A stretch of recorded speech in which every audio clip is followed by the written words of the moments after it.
All right, so we've got a good debate today. This one's going to be on the existence of Krishna. So it's going to be Jack and Avi versus Sidharth and Arjuna.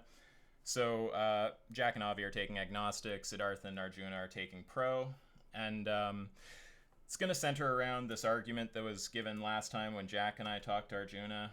So I'll just post that in general. It reads Premise 1: if all claims in the Puranas are true and the Puranas claim that Krishna exists, then Krishna exists. Premise 2: all the claims in the Puranas are true. Premise 3: the Puranas claim that Krishna exists. Conclusion: therefore Krishna exists. So we're going to just allow it to be free form in here. We really only do moderation by request in here. So that is to say, I'm not going to pipe in at all unless one of you guys actually requests moderation. So it can reach the level that you're screaming at each other. I'm still going to back out unless someone actually calls for moderation. The only instance I'll come in uncalled for is if there's a technical problem. For instance, if someone's mic is cutting out or something like this. So I'll just pin that message there so everyone can refer to the argument. It's pinned in general.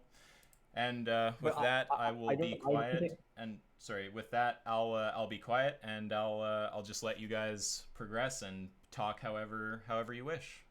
Yeah, go ahead and debate. Thank you. Okay. First of all, I don't think you give an accurate representation of my argument, so I'm sorry that was not the correct presentation. What's your argument? I would like to again put together the present the argument. So the Puranas are. First of all, I want to understand how does it really work. So hold down the key every time I'm speaking continuously, or just push it one time and then leave it. I take it that it's supposed to be that you push the key down and you hold it to talk, but it seems like you might not have push to talk activated, and because you have the debate role, you just led into the crucible. But the way it's supposed to work is you push the talk key down and you keep it down. Okay, let's try.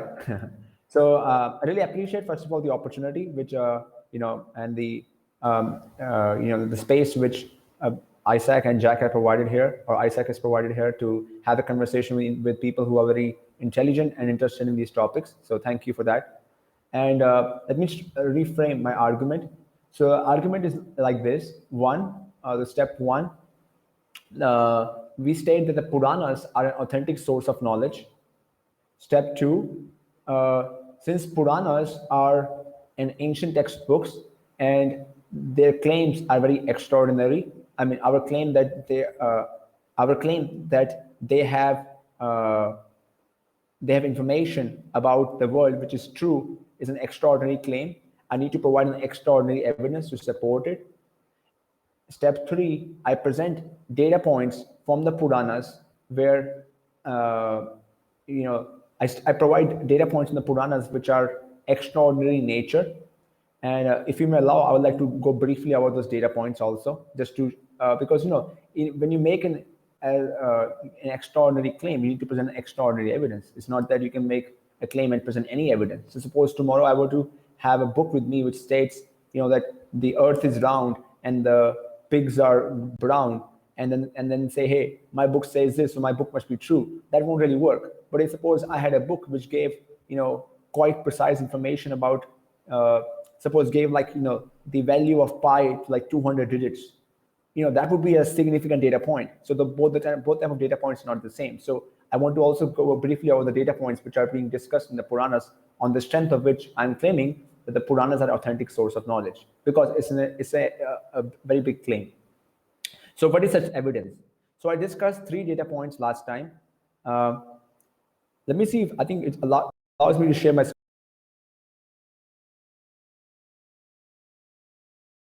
Well, just before, if I may interject, just before we do that, I just really, if it's not your argument, I want to be clear on what the argument is. So sorry, apparently we have a technical problem here. I don't know why, but I guess Arjuna left and now he can't get back in. Yeah, because of the video thing. Because we're doing video, unfortunately. Whoever the most recent person was to join, just leave the room. It might be worth just not doing this video. No, we're good. He's back. They wanted video. We can do that for them. That's fine. Okay, and yeah, no, I just went with the formalization from last time, but if it's a different argument now, that's fine. Yeah, you guys can continue. but if it's a different argument, I'd like to. We've got Arjuna back now, so let's let Sidharth just continue. Well, if it's a different argument, I'd like to have it formalized before we like start going into support of any individual premise. Yeah, please. See, I'm not so well versed in the fields of this logical argumentation. I'm mostly been trained in science, and so I would like to know from you, where did I leave some gaps, and I'm happy to fill in the gaps or to help you better understand my argument. So, the first thing I heard you say is that the Puranas are an authentic source of knowledge, and I take it to be the second thing you were trying to say is that the Puranas' predictions that have been proven true are extraordinary. And that's are those two premises that would be accurate representations of the premises you mentioned?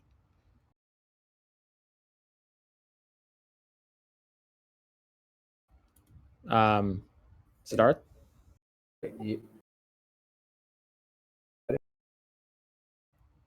Are you there? I was having internet problems. Yes. Okay. So I took it to be that the two premises that you mentioned are premise one, the Puranas are an authentic source of knowledge. Premise two, the Puranas' predictions that have been proven true are extraordinary. Yes. Is that an accurate represent? Okay. And now, do you have a third premise, or is there a conclusion?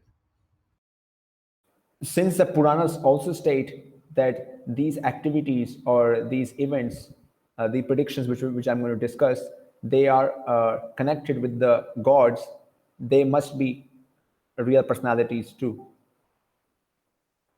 Okay. So premise 3 is, I take it to be, if the Puranas are an authentic source of knowledge, and if the Puranas' predictions have been proven to are extraordinary, I'm just not clear on what the third premise is, or is it in a conclusion that you're trying to show? Like, let's just get clarity first. Like, is there another premise in your argument, or is there a conclusion to your argument right now?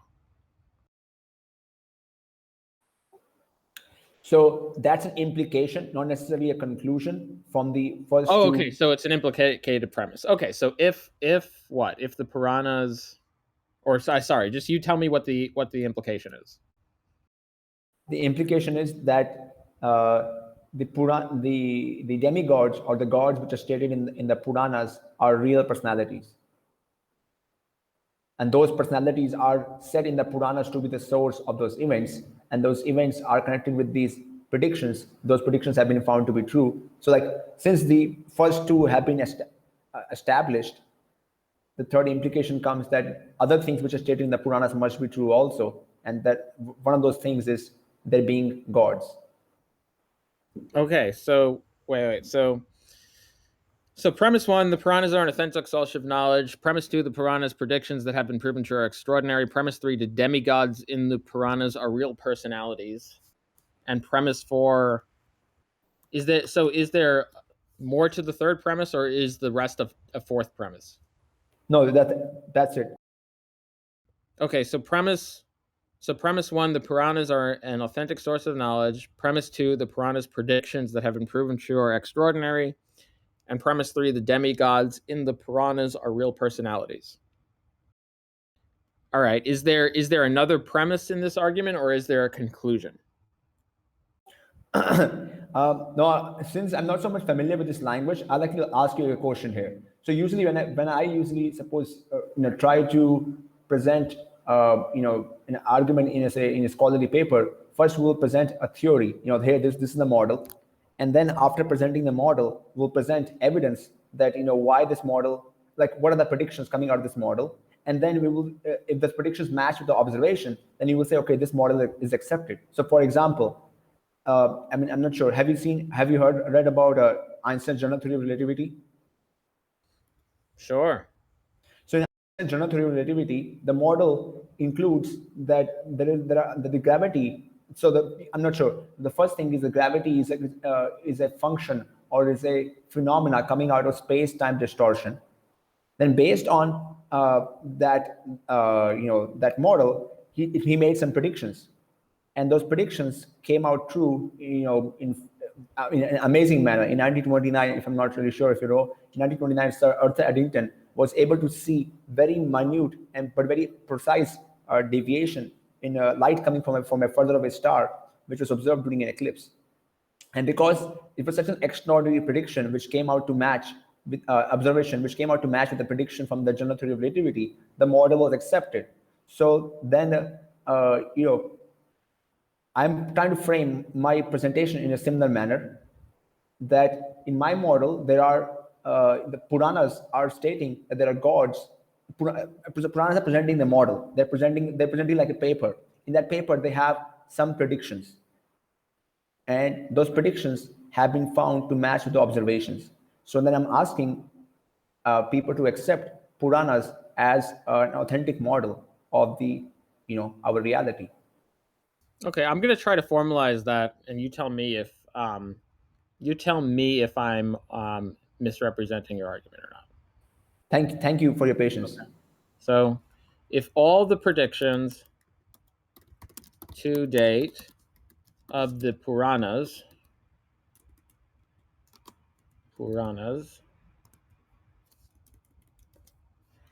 have been proven to be true,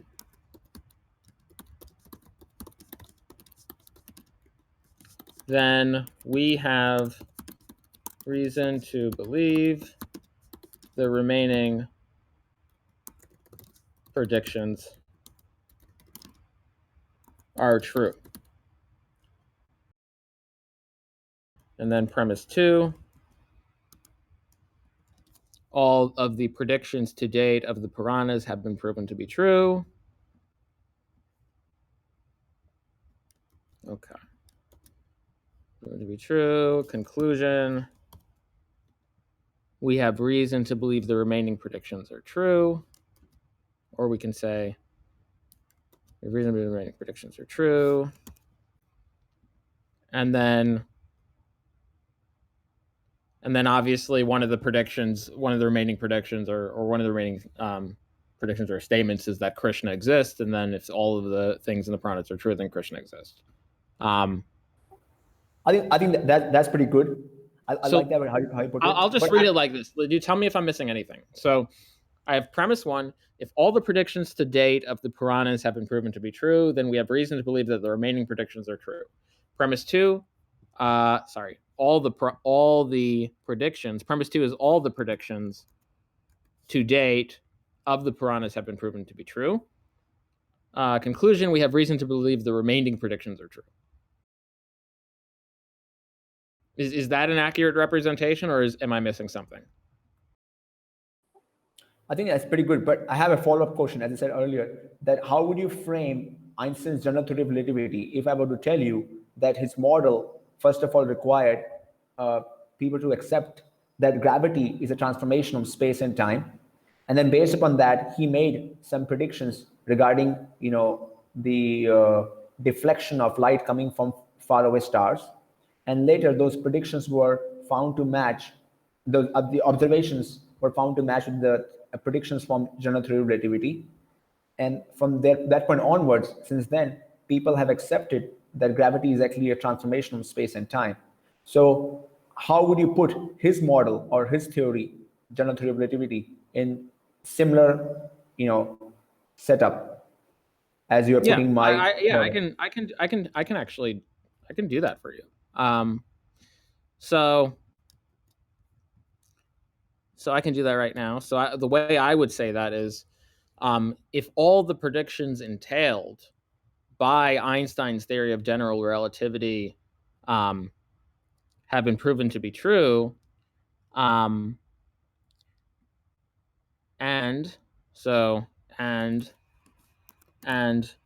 the remaining predictions are from the same data generating process, then we have reason to believe that the remaining predictions entailed by Einstein theory of general relativity are true.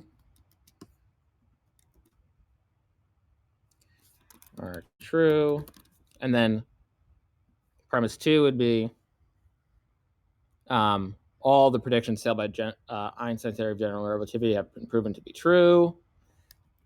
And premise 3, by the way, if T-Jump is watching this, this is what I'm doing that he was asking me to do in the first place. Okay. Premise 3. I didn't get the reference to T-Jump here. Oh no, it's fine. It's fine. He's just a gibberish generator. You don't worry about him. Okay, and the remaining predictions are from the same data generating process as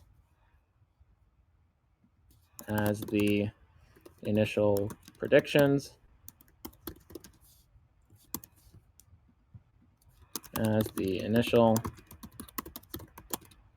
Okay. So here's how I would frame Einstein's theory of general relativity. So I'm posting the argument now. So premise 1 would be, if all the predictions entailed by Einstein's theory of general relativity have proven to be true, and the remaining predictions are from the same data generating process as the initial predictions, then we have reason to believe that the remaining predictions entailed by Einstein's theory of general relativity are true. Premise 2, all the predictions entailed by Einstein's theory of general relativity have proven to be true. Premise 3, the remaining predictions are from the same data generating process as the initial predictions. Conclusion, we have reason to believe that the remaining predictions entailed. We have reason to believe that the remaining predictions entailed by Einstein's theory of general relativity are true. So I just edited it to make that clear. All right, so that's how I would formalize Einstein's theory of general relativity, where you have a theory. The theory, it's clear how the theory makes its predictions, or at least it's clear that you could draw the entailments of what the theory would predict. To date, you have provided to date that you have a good sample set of theories of predictions that have been true. And provided that the remaining theories are from the same data generating process, then I would say we can make an argument that we have reason to believe the remaining predictions entailed by Einstein's theory of general relativity are true. There may be other ways to do it, but this would be one way. There's another way to do it, but this would be the, so there's an abductive way to do it and an inductive way to do it. This right here would be an inductive way to do it. To deductively formalize an inductive way. I really appreciate your doing that. However, I think there's a couple of things I would like to add to this. First of all, in the premise 2, I would like to add the phrase "to date," because there are predictions which have matched up till now, but you never know in the future there may be other predictions which may not match from theory of general relativity. In fact, there are some issues with theory of general relativity which other proposed theories hope to solve in future. So I would put it to date in premise 2. Yeah, that's fine. I just did that. Yep, that's fine.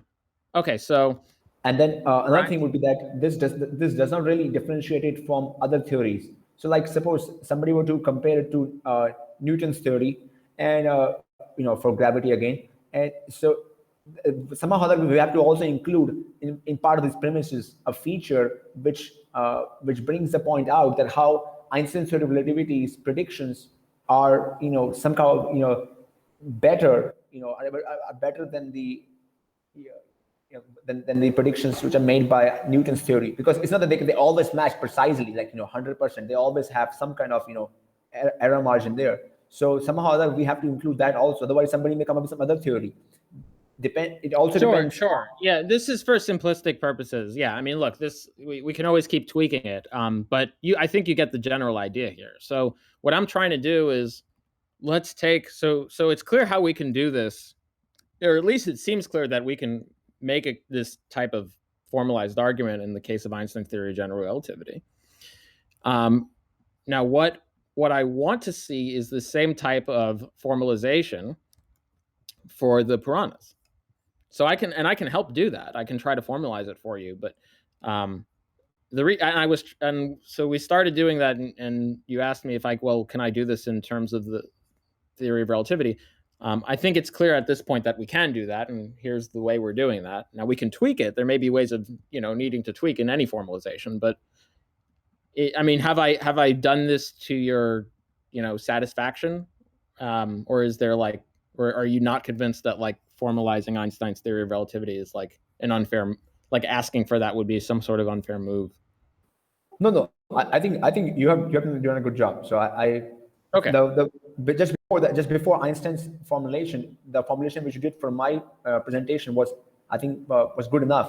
However, one thing which is missing, and I'm repeating again, is that in this presentation, one thing we're not realizing is the magnitude of predictions, and that is an important feature of any of such proposition, because it's a magnitude of prediction which gives a weight to one model over the other. If the predictions made by one of them is of something very ordinary nature, then that does not really hold. So suppose somebody were to come up with another presentation for like say Bible, and they would say Bible says Earth is round. Does that mean everything in the Bible is correct? Now this kind of model which we have won't be able to differentiate between these two competing models. So somehow that we have. So in other words, the predictions are extraordinary. Yeah, prediction have to be. Okay, we can add that. We can add that so I can add that to both the implication and another premise. That's fine.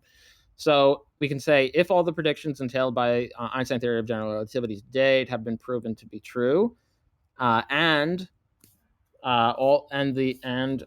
Einstein's theory of general relativity, has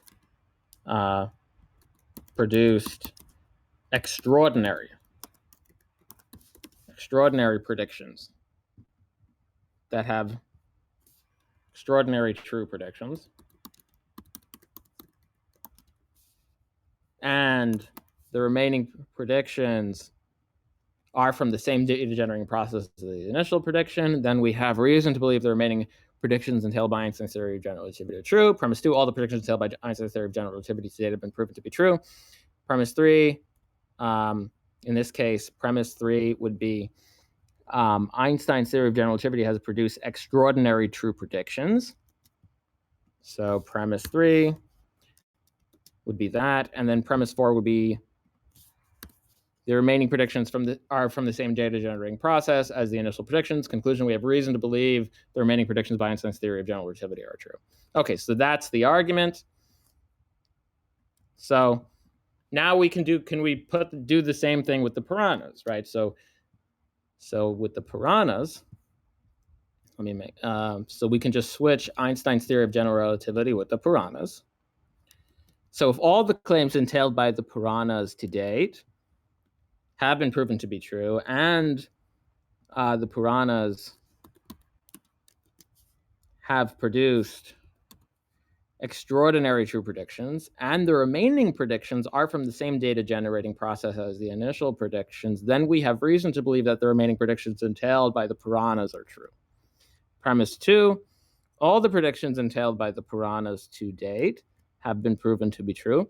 Premise 3, the Puranas have produced extraordinary true predictions. Premise 4, the remaining predictions are from the same data generating process as the initial predictions.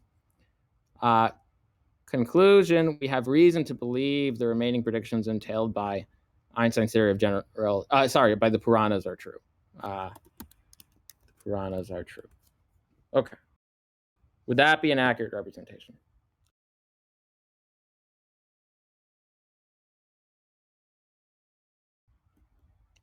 Is that right?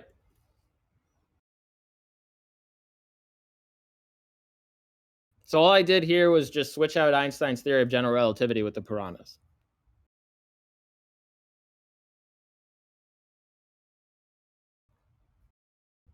Can you hear me? Are you there, Sidharth? Can you hear me? I think that's good. Yeah. No, you're kind of roboting a bit. Okay, that's pretty good. I'm trying to understand how to see my screen, the modeling, at the same time see the the. Sidharth, I can't really make out what you're saying. I think you're in. It may be something with your internet connection. Can you hear me right now? That was a bit better. You still a little bit choppy, but I was able to make that out. Yeah, you did a good. I think you did a good job in presenting the formalizing the argument. Okay. Okay. One thing I actually will tweak is the remaining predictions are actually entailed by the theory. But okay, we can. I mean, so one point I'd push back on. Okay, so one thing is, and this is important, is that the remaining predictions are from the same data generating process as the initial predictions. So we can go over what we mean by that. So you can have, for example, you can have a machine. Let's say let me just give you a situation here, just as a question. You can have let me just, before I presume that you don't understand it, because you may understand it. Do you understand why premise 4 is there? The remaining predictions are from the same data generating process as the initial predictions. Yeah, that's very important. Otherwise, you have, say, in Einstein's relativity statement that there are flying spaghetti monsters. That won't really work if that was just a statement part of the whole theory, because it's not really part of the same data generating process. Right. So in other words, if Einstein's, I mean, I didn't hear everything you said there, but I take it that you understand the idea is that if Einstein's theory of general relativity just predicted that there's going to be flying monkeys tomorrow, we wouldn't have reason to believe that for two accounts. Number one, we wouldn't have an abductive reason to believe it because it's not clear how that's entailed by Einstein's theory of relativity itself. But number two, we wouldn't have an inductive account either because it's not clear that we have target validity for any cross-domain induction. So even if we had a whole bunch of theory predictions that were being true, if the next prediction is completely out of the data set of the first predictions, if it's not what we would have expected if we sampled it randomly, if it's not, if there's some feature of that prediction that is non-analogous to the individual predictions that the theory has been predicting, right, we wouldn't really even be able to it wouldn't be clear at least how we could make an inductive case for it. So that premise is important because the remaining predictions are from the same data generating process with respect to what we want to infer from it. That gives us the ability to make that cross-domain induction. So yeah, it's very important. I'm not sure if you heard me, but I said, if suppose Einstein's theory of relativity had a statement somewhere in an appendix which said there are flying spaghetti monsters, that won't really qualify because it's not really part of the same, as you said, data generated process of the same model. But it does have features like space-time contortion, which are unfalsifiable. So there can be elements to the model which are not empirically verifiable by, as you can say, the instruments which we currently have. Okay, so here's that's a different point, but here's the thing. The thing is, for me, it's not clear because it seems to be. So I'll tell you what. There's a couple of things not clear. So one thing that's not clear to me is how P4 is true. We can grant even if we grant the other premises to be true, it's not clear how in the case of the Puranas that that P3. The P4 is true. It's not clear that the remaining predictions are from the same data generating process as the initial predictions. So for example, or at least I can say that all the remaining predictions are from the same data generating process as the initial predictions. So, and I'll tell you why, because the reason why is there's an additional feature of one of the remaining predictions, at least one of the remaining predictions that is not present. That feature is not present in the previous remaining predictions, that in the previous predictions that have been true to date. And that feature is the natural supernatural distinction. So I take it to be that at least all of the predictions of the Puranas that at least I could verify, or that you can show to me that I could grant that are true, I take those to be predictions about the natural world. But it's not. But the claim, the statement that Krishna exists, that's a claim. I take that to be a claim about the supernatural world. No, that's incorrect. And first of all, we define what is supernatural. I don't claim anything to be supernatural. I think Krishna is as natural as anything else, as natural as something like space-time contortion. So first of all, can you provide a definition for what is supernatural?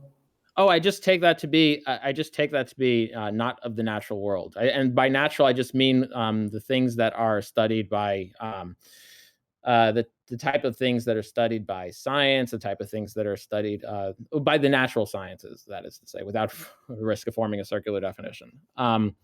So if you consider, well, that's fine. I mean, if you consider Krishna to be part of the natural world, there's still a feature. The feature, I take Krishna to be a god on your view. Is that right? Yeah, he's a god. Okay. Well, here's the other thing then. I mean, the other thing, the unique feature about this statement that's different from the other predictions is that Krishna, this is a prediction about God. And it's not clear to me that that's part of the same data generating process as the other predictions, even if they came true. So the issue is we're dealing with a cross-domain induction here.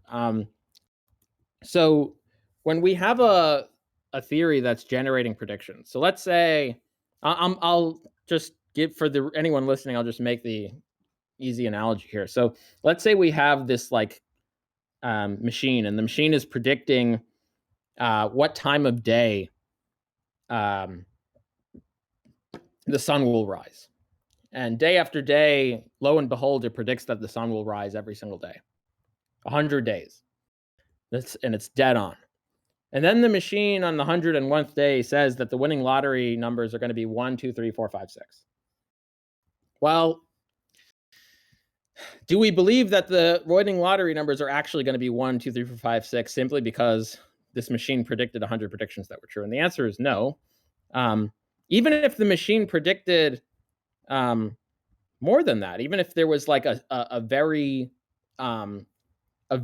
fantastic prediction that was made, even if this was made when no other theory could ever do this, even if it was like a extraordinary thing to do at that time to predict what time of day the sun will rise, even if we were randomly put on a planet with a sun and the machine was still able to predict right off the bat what time the sun will rise, even if it were able to do these extraordinary things that our other computers weren't able to do, it's still not clear that it would give us reason to believe that the winning lottery numbers would indeed be 1, 2, 3, 4, 5, 6.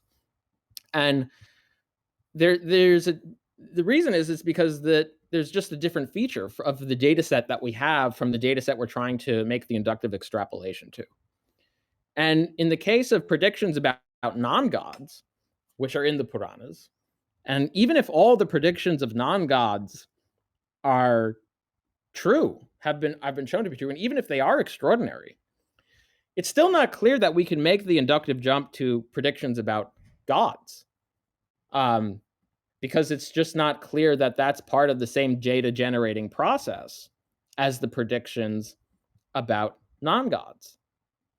So if there's an argument that the data involving gods and non-gods the data is generated from the same data generating process, then we would be able to make that type of cross-domain induction. But if there isn't, it's just not clear to me why we could make such a cross-domain induction. So first of all, should I call you as Avi? Is that correct? Yeah, it's Avi. Yeah, thank you. So Avi, I really appreciate that you took so much time to frame my argument there in a very nice and comprehensive manner. I'm not sure what language was that, but I will say it's a language of logic and philosophy. I'm not trained in that. Oh, this would be propositional. Yeah, this is just propositional logic. Yeah, so I really appreciate you doing that, and I can see your concern, and that is why I was saying that I would like to present my data, because then that's what really makes it clear that why I'm saying that that God must be there. Because you're asking a really good question. You're asking, is the prediction about God, is that coming from the same data generating process? Because as you said, you gave an example of a clock which predicts the rising of the sun, and then it also gives a lottery number. It's two separate processes, not necessarily connected to each other. So then there is a issue with it. But let us look at the data which which I wanted to present. And okay, and just to be clear, you think so? You take it to be that when you present the data, it'll be clear that the data set of whether there is a God or is not a God, or whether the God is Krishna or not Krishna, will be part of the same, or at least there'll be an argument to make that it is part of the same data generating process as the other data sets that have been that propositions have been mentioned upon by the Puranas. Is that correct? That's right. Oh, okay. In fact, they're I'm not. First of all, I'm not necessarily claiming that the God is Krishna. I'm just saying there is a God, and he is referred to as Krishna. We won't really. I won't really be able to prove that the God's name is Krishna, because it's a name. It's not necessarily. People can fight over that thing. But we're just talking about a creator God, a God who is the cause of of the material world. So what does so to be clear, then you would what you take you think you would have an argument to put forward such that so a supporting argument for premise 4 then the proposition the data of whether there is a God, whether the proposition of whether there is a God or is not a God, that stems from the same data generating process, or these propositions stem from this data about the world that we could presumably know.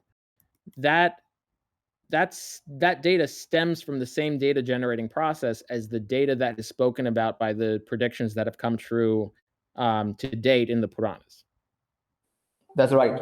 That's correct. Okay, so I would like to hear an argument for that. So what the supporting argument for P4, which is the remaining predictions are from the same data generating process as the initial predictions. Okay. That's right. Or at least all the remaining predictions. I'll say that. And that is why we like to go over the predictions, because then if I explain those predictions, then we'll have a better understanding of what kind of predictions I'm talking about and how did they come from the Puranas. And by understanding the process, you'll have a better understanding of the my argument for P4. Okay. So there are basically you just got out, Sidharth. Sorry. Another thing I wanted is just holding the key. I'm getting used to it. So another thing I want to really appreciate you is for having a video on, even though I also wanted to have it on, but some of my internet is sketchy right now and I'm not able to show my video. So I appreciate that you have your video on in this debate. Thank you. And so I'd like to discuss 3 data points. The first is from the Puranas. It's from a pralaya. Pralaya is basically a destruction. There are basically many destructions discussed in the Puranas. However, the biggest destruction which is discussed in the Puranas is 251.9 million years ago, when one of the kings. So according to the Puranas, there are these gods which are ruling over the earthly planet, or they're managing the affairs of our solar system, and they get replaced every 600 million years. And one such shifting happened 251.9 million years ago. And according to the Puranas, that was the biggest destruction, on the earthly planet. So that corresponds, the description which is given in the Puranas matches very closely with the description for the Earth's greatest mass extinction, known as, end permanent mass extinction. So sorry to interject. So just to be clear on what the prediction was, is the prediction 251.9 million years ago, gods were replaced and there were destructions? Is that the prediction?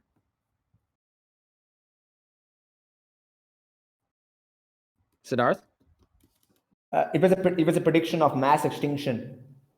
Okay, so the prediction is 251.9 million years ago there has been mass extinction? Yeah. Okay, so prediction 1. Actually, to be accurate, 251.152. I messed up the number. 251.152 million years ago. So Okay, 251.152 million years ago, there has been mass extinction on the Earth. Okay. And Okay, this so that's this prediction happened. one. This happened because the gods were switched. They get switched every 600 million years. Oh, okay. So that's not the end of the prediction. So the prediction. Well, that seems like not a prediction. That seems like an explanation, right, to the prediction. Yeah, but what I'm saying is that it is not that the dates are given in the Puranas or the predictions are made in the Puranas separately, apart from the description. So the Puranas are basically a history of the Earth, and they're giving the accounts that 251.152 million years ago, this event happened. These gods were switched, and because they were switched, there was this mass extinction. And this switching happens every. But wait. But Sidharth, I'm just trying to disentangle a prediction from an explanation for why that prediction is going to be there. So I understand how. So I'm clear about 251.152 million years ago, there have been mass extinctions on Earth. Now, if the Puranas also say, or if there are texts that say the reason for this to it happened is that there was a switch of the guard or whatever, the switch of gods. That is I don't see how that would be a prediction. I take it to be that would be an explanation. I would say both of them are not predictions. Both of them are just statements. The Puranas are ancient historical accounts. Now, would you call ancient historical accounts as predictions? Not necessarily. These books are giving ancient historical account, and they're saying that 251.152 million years ago there was a switch of gods, and at that time there was a mass extinction. So this is a statement given in the Puranas. Okay, so I have statement one, 251.152 million years ago, there has been a mass extinction on Earth due to a change in gods. Yeah. Okay. All right. Is there another statement that you want to add? Statement number 2. 4.563 billion years ago, Brahma began the construction of the solar system, beginning with sun. Brahma is also a god.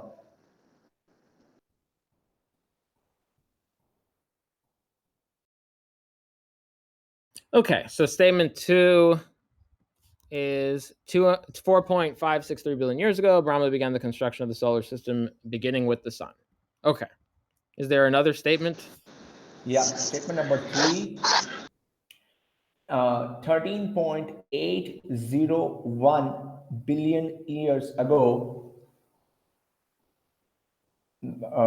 Prakriti, another god, caused. Wait, how do I spell that? You can just mention God. Just say God for now. Simple. Is my sound working all right? I switched devices. Began the universe. Can you guys hear me? All right. Is it okay if I use God for Brahma as well? Yes, you can use God for Brahma. You can use God for Brahma as well. There are different categories of gods. These are okay. So I'll just use a god. Okay. So statement. Okay, so I have these. Statement 1, 251.152 million years ago, there's been a mass extinction on Earth due to a change in gods. Statement 2, 4.563 billion years ago, a god began the construction of the solar system beginning with the sun. Statement 3, 13.801 billion years ago, a god began the universe. Okay, is that accurate so far? Yeah, that's pretty good. And so with these three, I wanted to make the case that an argument for P4, as you were asking me, that if the prediction about God is coming from the same data generating process, so I wanted to show you how the Puranas are giving the information about significant events in the history of Earth and the universe. Those details are not just given as a separate facts, but are entangled along with the historical accounts of gods. Well, here's the thing, Sidharth. So I'm looking at all of these statements, and I'm just not clear that these are even the statements that we've confirmed to be true. So I can tell you that I agree that there were mass extinction events, but this statement doesn't just end there. It says that it was due to a change in gods. 4.563 billion years ago, a god began the construction of the solar system, beginning with the Earth. 13.801 billion years ago, a god began the universe. So these, I don't see these as statements. Like I take it to be that we're trying to make the case that the predictions to date that have been true are stemming from the same data generating process as the remaining predictions. Now, what I'm looking for are statements from the Puranas that we can confirm are true. Now, if you take statement one, if statement one was just 251 or so million years ago, there's been a mass extinction on Earth, like I can agree with that. But if you say there's been a mass extinction on Earth due to the change in gods, I actually don't know if it's due to change in gods or not. I don't know if that's even confirmed to be true yet. So what I'm looking for. You guys hear me? Yeah, I can hear you. Okay. I just switched devices. I wanted to check. I accept that that you are. I mean, I see that you are accepting here that they're coming from the same data generating process, but you have issues with the statement that or with the description that the mass extinction happened due to the switching of gods. That is something which you have problem with. But well, I'm not sure. I'm not sure that they're from the same data generating process. What I'm just saying is, well, there would need to be an. I'm agnostic on that because I'm agnostic on what the predictions that have been shown to be true are, and how it can be shown that the predictions that have been shown are to be true are from the same data generating process as the remaining predictions, namely that there is a God, right? So that's really the conclusion. Really should be of the argument should be that there is a God. I take it to be that's what you're trying to show.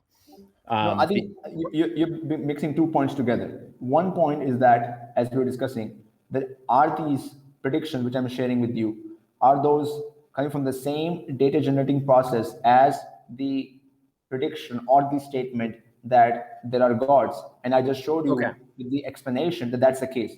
Now, if you have issues with the explanation that these events happen due to gods, that is something I can understand, and we can discuss that. Well, not exactly, Sidharth. So the issue I'm having is that I'm having an issue seeing how the predictions that we have already confirmed to be true are from the same data generating process as the prediction or statement that there is at least one God or maybe multiple gods. So what I'm looking for, Sidharth, I'm looking for predictions that we have already confirmed to be true. I'm looking for that data set. Now, but everything you've presented me for that data set doesn't seem to fall into that data set because I'm not sure that those have been confirmed to be true. Okay.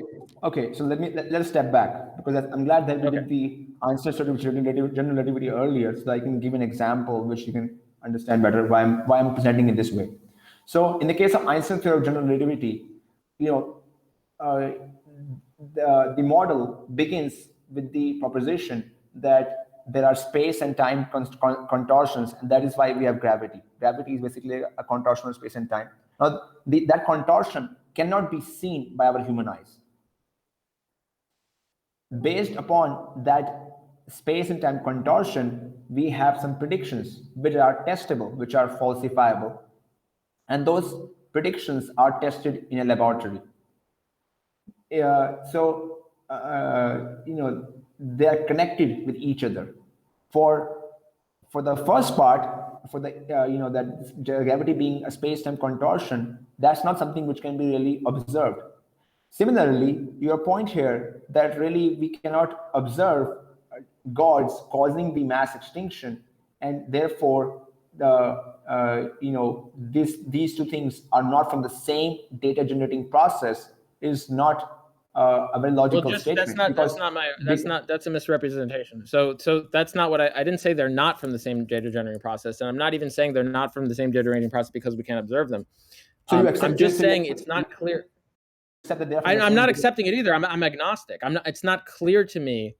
It's not clear to me how the data set of propositions from the Puranas that have been shown to be true are from the same data generating process as the yet to be shown true proposition of the Purana that God exists. So I would like an argument. What I'm asking for you really is just an argument for P4. So on P4, the remaining predictions are from the same data generating process, the initial predictions. I would just like an argument that has that conclusion. Now you tried to. Yeah, sure. Let me ask you the other way. In the case of Einstein's theory of general relativity, how would you establish that that gravity being a space-time contortion is coming from the same data generating process as the predictions made by that theory? Yeah. So you could take a data set of the of a proposition with respect to the outputs of that theory. You can say, okay, what ratio has this characteristic or not, and then you can take the same data set of outputs of another domain from the theory, and you can see if they have the same. You can see if they would take on the same ratio. Now that's abstract. You can put that into various concrete examples. So essentially, you would be able. One way to do it is to actually test it. So, for example, I'm not 100% sure how to do it in Einstein's theory of relativity. I could think about that and give you more concrete examples of how to do it. That's a broad, abstract way to do it. There are easier theories that I could do this with, though. You can take another theory, but that theory has to have a part of it which is unfalsifiable. And so pick up any of the modern physics theories. There's so many other theories. There's string theory. There's M theory. Well, I can give you a really simple one. Yeah, sure. The example should have a part of it which is unfalsifiable. So pick up any model which has elements to it which are unfalsifiable and observable, and there are parts to it which are falsifiable. Okay, so I'm not clear on why I need to bring a model that's unfalsifiable to make the point I'm trying to make. The model has elements of it which are unfalsifiable, and the model has elements which are falsifiable. Right. No, I understand. I'm just not clear on why I need to have a model both to illustrate the point I'm trying to make. Like we can apply it to because that's what that's where we are in terms of modern physics. We are at a place in modern physics where most of the theories for the last 100 years have such elements where the parts of which are unfalsifiable and parts of which are falsifiable. Yeah, but it's not clear. That's fine though. I can accept that. Yeah, I can accept that, but it's not clear on why I need to use an example like that just to illustrate what data generating process, how that's demonstrated. Because the Puranic model also has parts of it which are unfalsifiable, aka demigods, and there are parts of it which are falsifiable, which are predictions coming out of that process. So right, but why is that? Yeah, but why is it necessary for me to? What does that have to do with my ability to explain how data generating process being the same as testing? Well, because if you can't do in a case of a model which has both unfalsifiable and falsifiable parts. Well, it's not that I can. I'm not saying that I can. It's just not clear why I would have to. Like I'm just trying to. All I'm trying to do. Because you're trying to draw an analogy.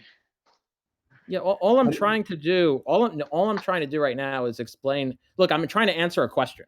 The question posed to me was how I would test whether two different data sets have the same data generating process. No, that was not my question. I said clearly, in the case of Einstein's theory of relativity, how would you show that they are from the same data generating process? There is a reason I picked up that theory. What are the same data generating process between what and what? Two different groups of propositions, or two different groups of data and a proposition about those two different groups of data? What's the question? So the question is, in a case of a model such as Einstein's theory of relativity, how would you show or how would you establish that the statement that the gravity? How would you show that the elements which are falsifiable and unfalsifiable? How would you show that they are from the same data generating process? Oh, okay. I see what. Okay, so you're asking how could I show that two different statements of Einstein's theory of relativity are from the same data generating process? Okay, so there are some ways of doing that. Now, the ways that are done here is not using establishing that they're from the same data generating process, because we are inferring them from a type of abductive reasoning. So the argument that I presented here was just using an induction. Now, if you want to put a different argument on the table, like an abductive type of argument. So, for example, okay, so just to fully answer the question, so if there are two groups of statements that are entailed by Einstein's theory of general relativity, one could simply examine those two statements and look at a given proposition about the data. So if there is like different data that Einstein's theory of general relativity would say about it, how do we know that the data with respect to what we're asking is from the same data generating process with respect to what we're trying to find the truth value of? One way is to test them. So, for example, if Einstein's theory of general relativity hypothetically said, that cluster A grouping of stars has process X, would have features XYZ 60% of the time, and cluster B grouping of stars would have features XYZ 60% of the time, and we've tested A. We actually have tested, and lo and behold, it's 60%. Now, how do we know that cluster B would be from the same data generating process of that statement? Well, one way to do is take a sample set of those stars and test them. And we can say, okay, well, I think you're again strawmanning my argument here. I'm just answering your question. No, you're skipping. You're trying to skip. Sorry to say, but what I'm asking you a simple. I asked you earlier also. We're asking of two data points or two statements, one of which is falsifiable, the other of which is unfalsifiable. So I gave you the example in Einstein's theory of relativity. There is unfalsifiable statement that gravity is a contortion of space. I don't know. Yeah. So you may not be okay. So then you may not be able. Yeah. So okay. So just to be clear, so are you saying there is a theory, and the theory has this, I take it to be untestable. Well, if it's unfalsified, I don't know how one would may test it, but if I take it to be that, and you tell me if I'm misrepresenting you. So there is a data set A, and then there's data set B, and then the question is, how do we test if how do we see if the propositions of data set B are from the same data generating process that we would expect as from the propositions with respect to data set A, if data set B is untestable, like it's unfalsifiable, or something? Yeah. Is that what you're trying to say? Yeah, that's what I'm saying. And okay, so then I will. Yeah, I can answer that.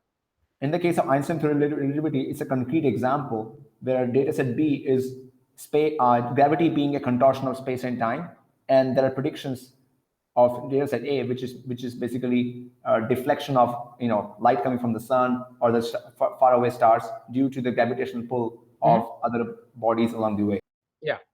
Okay. So I can answer that. So the answer to that is you may not be able to determine if it's from the same data generating process. What I would point out, though, is that the fact that you are not able to test if it's from the same data generating process, or to support or substantiate that it's from the same data generating process, doesn't somehow alleviate the burden if you're trying to make an induction to show that it's from the same data generating process. And so you'd have to try to get to that conclusion from another way. Namely, instead, you'd have to abandon the induction route and go to some kind of abduction route. So the answer is you may not be able to, because it's untestable.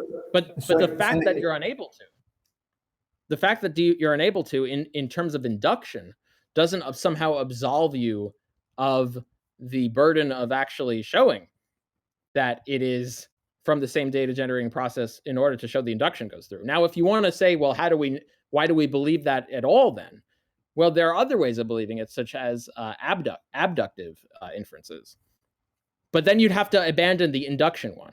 So just okay. so Then how would you? Okay, sure. So then, how would you establish in the case of Einstein theory of general relativity that gravity is a contortional space and time? If it seems that you're agnostic about that claim, given the inductive method, how would you establish that? It would be the abductive route, like I said. So just so we're clear, there's two routes that I'm trying to see where you're going. So one route you can go is an inductive route. The inductive route is essentially to say, okay, we have a data set of X amount of predictions. They've all shown to be true. That gives us inductive reason to believe that the next ones are going to be true. Now it could be more tweaked than that. You can say they're extraordinary within this data set. You can say that to date, that's fine. All I'm pointing out to you is that if you can't show that the future predictions are from the same data set, then you can't make any sort of inductive leap. Now you may be able to make certain abductive. Wait, hold on. Let me finish. Yeah. Okay, sure. So you're saying that sometimes summarize it. You're saying in the case of a model which has both falsifiable elements and unfalsifiable elements, inductive reasoning fails to establish both of them for sure, and therefore we have to resort to abductive reasoning. So can you explain what kind of abductive model would you apply in the case of Einstein's theory of relativity to establish that gravity is a space-time contortion? Yeah. So those would be explanatory virtues, right? So explanatory virtues, I mean, we can go through them, but it would be the case that, so first of all, it would be clear that there would be some sort of account for why we could have the predictions that we do from the theory. So it's clear why the theory actually does make those predictions. It's clear why the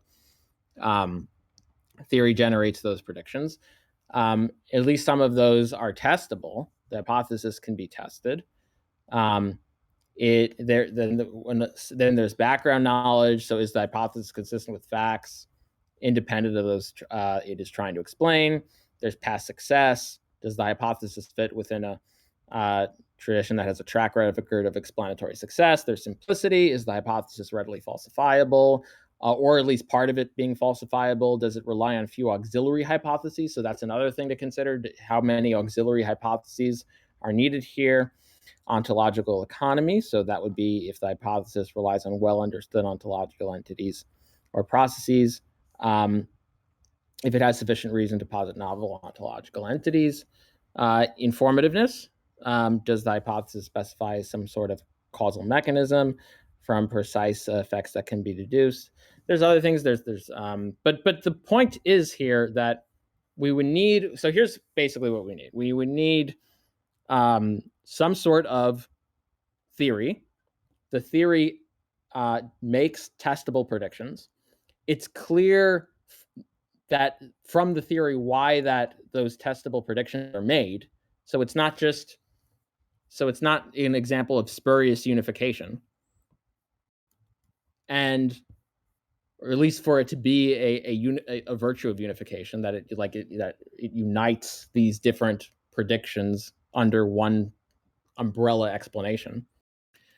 And so broadly, a theory that makes predictions, it's clear what the predictions are expected of based on what the theory is, or at least we're able to show the entailments, and that it has explanatory virtues. And the more explanatory virtues, the more abductive reason we have to believe in that theory. So that's what I would apply to Einstein's theory of relativity, and it seems to meet.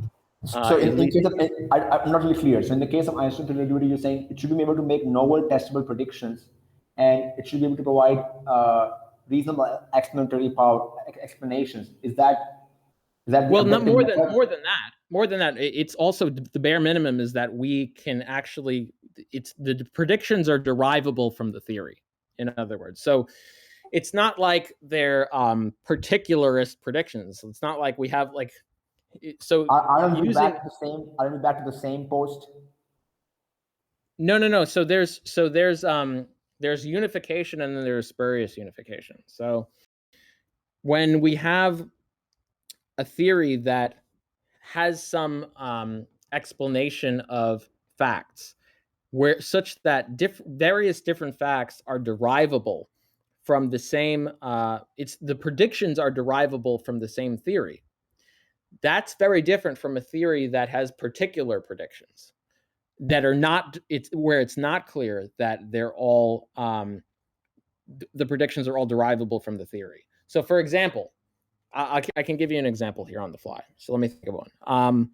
Let's say we have a theory that says, the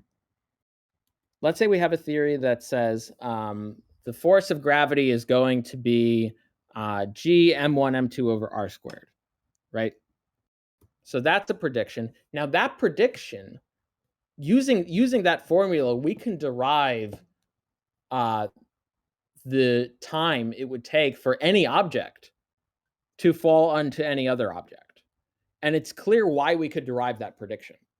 We could just simply plug in g, the constant, m1, m2 over r squared, and it would be clear why for any of these different points we would have a given prediction that we would expect. And if we have the knowledge that force equals ma and we have the distance formula, then it's fine. Then we would be able to predict all of these things. But now let's say we had another theory, and the other theory said, if I drop this can of soda from this height, it will fall in this amount of time. And if I drop a lamp at this height, it would fall in this amount of time. And if I drop a guitar from this and this height, it will fall in this and this amount of time.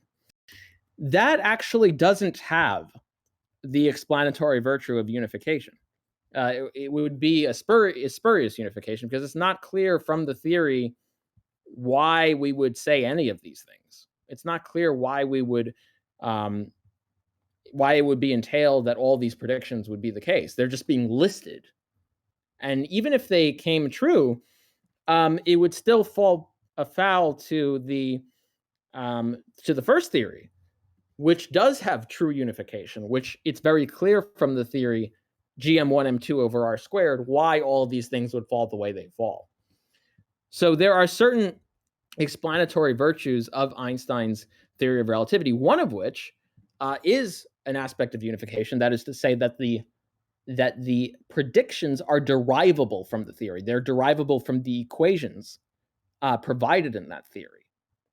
And it's not like they're just making random predictions and they just happen to be fulfilled. There's an explanatory virtue of unification there. Yeah, so thank you for sharing that. So a couple of things here. First, as we discussed earlier, I think we're just changing the post. Now we have a new term called unification, whereas in inductive we had a different term. I don't remember. So the first was inductive. Yeah. Inductive. Yeah. But the reason I just did this is because I'm trying to track what route you're trying to go here. Are you trying to support? Yeah. I'm just trying to I'm trying to tease apart if you're doing an inductive case or an abductive case, because those two rabbit holes are very different. The point is that in either of the cases, you're coming to the same problem. The problem is that establishing either being unification in abductive reasoning, or it being the data coming from the same source in the case of, or same data generating process in the case of inductive. They're the same issues. What you're not really understanding is that they're different issues. No, they're not. Let me explain. Give me a chance. You spoke for a long time. I didn't interrupt you, so please be patient and listen. So in the case of the second, like the example which you gave, G is the G is equal to m1 m2 by r squared. The force between two objects. There, there is no unfalsifiable element being considered. As I said earlier, in a model in the modern physics models, in the modern in the modern physics theory, in the modern fundamental theories of physics, you will find this quite often, that the parts of the model are unfalsifiable. Just as in the case of Einstein's theory of general relativity, there's a part of it. There's a part of it. Yeah, that's fine. I can modify. I can modify. Let me finish. Okay, but the reason I'll tell you the reason I'm interrupting. No, Sidharth, the reason I'm sorry. I didn't interrupt you when you were No. I know. The reason I'm interrupting you is because I understand what you're saying and I can modify the examples to. You can modify, but let me finish. You spoke. Okay, that's fine. If you want to continue, okay. Yeah, I'm just letting you know that I've understood that. Unless there's another critique, totally fine. I can modify it. Yeah, that's fine. But I'd like to present, say my things which I want to say because I listen to you patiently, and I just want respect that I'm being allowed to speak and present what I would like to present before you present your new formulation. So in the case of the example which you gave, both the parts are belonging to the falsifiable realm. Like, but in the case of Einstein's relativity, there's a part of it which is unfalsifiable, the space being space and time contortion. There is no way that by which you can establish or test that part or establish that as a cause, because somebody can come with another kind of unfalsifiable element. But what really matters is that based upon the unfalsifiable proposition, when you draw the predictions, as you mentioned, there should be very unique predictions, and they should not be just going random. There should not be random predictions going everywhere here and there, but there should be conforming to one specific field or one specific direction based upon the initial data. So that's something you're saying. That's how you're saying that we will really establish a model which has both unfalsifiable and falsifiable elements. So that it would be well, just to be clear, so that it would be clear that the predictions generated, whether falsifiable or unfalsifiable, it would be clear that they are actually entailed predictions from the theory. So for example, and just to modify it, we can have GM1 M2 over R squared, and then we can also say, by the way, you keep saying you want to finish, but you keep making the same point that I've already acknowledged I understand and can respond to. Give me 45 seconds and I'll give you. Then you can, okay, you can finish. Just give me 45 seconds. So in the case of the Puranas, there is clear statement, as I shared with the statement 1, 2, and 3, which you very nicely formulated there. The gods are related with the events such as the mass extinction, the beginning of the sun, and the beginning of the universe. And those data points which are given in the Puranas are very precise predictions. They're not just random predictions. They're coming out of the same process. They're corresponding to very specific events, not just here and there. And those predictions which have been made in the Puranas, they are matching the modern scientific observations to 0.1%. And mind you, these three different fields, mass extinction, the birth of the sun, and the birth of the universe, they conform to three different fields of science.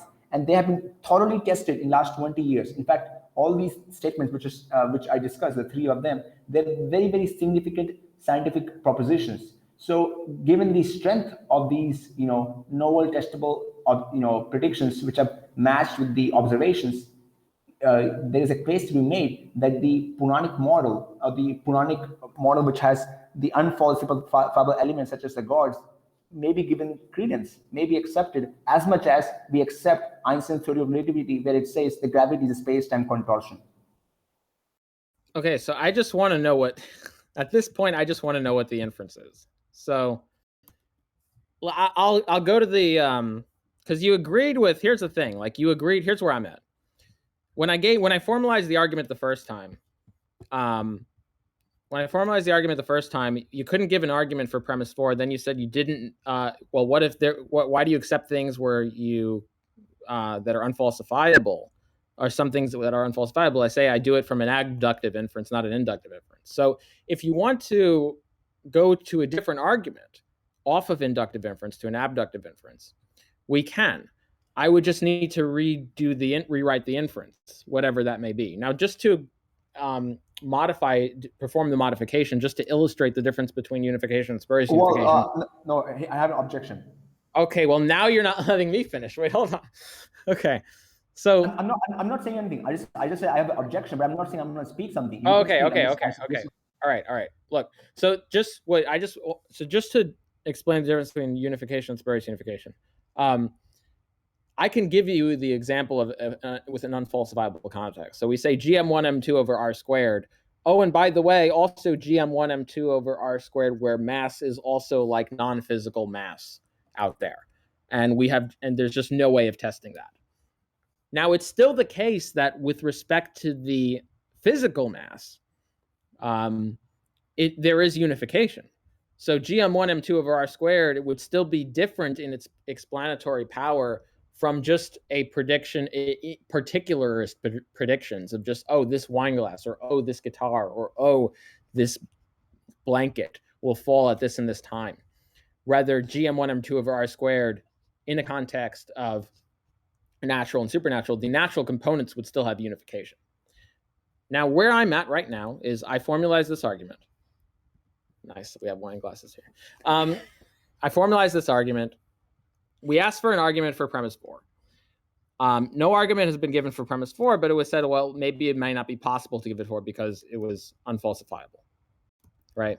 So now that's fine. There's other ways of giving reasons for certain unfalsifiable things, on my view, that may be certain abductive inferences. But if that's the case, I need to know what the abductive inference is. So what I would like at that point, if we're going to abandon the inductive route and try to do an abductive inference, I would like to know what the abductive inference is, and then I will be more than happy to help formalize the abductive inference. So my objection is this: right in the beginning of the debate, I started with giving an example of Einstein's theory of relativity, and I specifically gave the example of gravity being space and time contortion for a reason, because I was not sure what language you're using here in terms of propositional logic. I'm not trained in that science, so that's why I gave the example, and it was you who put that model in inductive reasoning. So I'm not sure if it's really my issue, or that we started with the inductive modulation of it, because just to start with, I stated you something right in the beginning, that hey, I'm trying to present my argument in a way similar to Einstein's theory of general relativity, where there are features such as gravity being space and time contortion, and there the same Einstein's theory of general relativity makes predictions which are very, very extraordinary nature, and my argumentation is going to be along the same lines. So how would we frame it? And at that time, you had suggested that we can do it in the form of inductive reasoning. Then you said that okay, we can do it, but somehow we have to show, like in the case of Einstein's theory of general relativity, that the P4, which is that they're coming from the same data generating process, and somehow there, in the case of Einstein's theory of general relativity, you are saying that we cannot really establish that something unfalsifiable, such as that gravity being a space and contortion can be coming from the same data generating process, because inductive reasoning fails there. So now you are suggesting, let us frame it in case of an abductive reasoning or abductive model, which I'm open to. But it seems to me it's just play of words, because instead of the same data generating process, we have a terms like unification or spurious unification. Mm-hmm. So I'm open to the idea of formulating it again in case of abductive. I don't mind that. Yeah, because here's the thing. I'm just trying to take all the routes that you can, or at least see what you're saying or hear what you're saying, and try my best to formulate it in terms of a type of inference. It seemed to be like, and maybe this is my mistake, but it seemed to be that we were trying to go for some kind of induction, and if that doesn't work, we can try to do it with an abduction, which is what you seem to be going for now. I just want to be clear on what, it doesn't matter which route you're going, whether you're going for an inductive route or an abductive route. I just want to be clear on which route you're trying to take. That's all. So let us do it again for Einstein's theory of general relativity, because that's something which everybody is familiar with. Let's draw an abductive model for it, and then we can replace that with Puranas as we did earlier, if that's okay with you. Okay, yeah, sure. We can try to formalize an abductive argument. Okay. Can I just say something? Sure. I think that the data generating process we're talking about with regards to the in the case of Einstein's relativity, there is the foundational proposition that the gravity is a contortional space and time, and then based upon that, there are predictions about deflection of light coming from stars due to the gravitational pulls of planetary bodies along the way, and those observations have been found to match with the predictions from Einstein's theory of general relativity, and thus it is established that gravity must be a contortion of space and time. I mean, I don't know. I'm going to try to put this into like some an inference. I'll try to do the best I can to do it with the Puranas. So if the Puranas, so I'm just not clear on what the inference is with the Puranas, though. Like that's where I'm at. Like I can, because I don't think the piranhas predict that space and light contort. So I'm not sure I can just simply replace Einstein's theory of relativity with the piranhas there. They are in some sense, because there's the basics, the foundation that it is space, that gravity is not just a force. It's something which is coming out of the transformation of space and time. And that's something, that transformation of space and time cannot be observed by our eyes or by any instrument. Wait, I think you've misunderstood what I was trying to say. Because what I'm trying to do here is I'm trying to formalize an abductive inference for your position. And so then, I was able to do that earlier because it's... Yeah, go ahead. One thing, is it possible that we can do quickly first for Einstein theory of relativity, Einstein theory of general relativity, and then we can do with the I mean, I can. Yeah, sure. I mean, I can. It's just the reason I don't think that's going to work by just a simple replacement is because in the case of induction, I was able to simply replace Einstein's theory of general relativity with piranhas because it was all just about the proportion of previously true predictions. But in the case of abduction, based on what you've said, I'm not sure that will work, because I think that a simple substitution in some of those premises that you've mentioned won't be actually true of the piranhas. For example, so I mean, but we can try it. I mean, so for example, so we can start with premise 1, and we can say, okay, so what is premise 1? Premise 1 is... I mean, the reason I'm hesitant that it'll work is simply I don't hear you, by the way, if you're trying to talk. The reason I'm hesitant... I didn't say anything, but first I was saying maybe we can try quickly for Einstein theory of general relativity. Sure. I mean, I can try it. And then I will have a better understanding of what kind of language you're looking at, because as I said, this is new for me, and I really appreciate that you're working on this with me. Okay. So premise 1 for Einstein's theory. Okay, so Einstein's theory of relativity, we can say like if Einstein's theory of general relativity so predicts... So what premise were you trying to say that for Einstein's theory of relativity? Well, it made predictions regarding deflection of light coming from faraway stars, that how they will be deflected by the gravitational pull of bodies along the way, of planetary bodies along the way, and the deflection predicted by Einstein theory of relativity was way more closer to the observation than any other models currently out there. Okay, so if Einstein's theory of general relativity makes entailed predictions about the deflection of gravitational stars, and those predictions are extraordinary,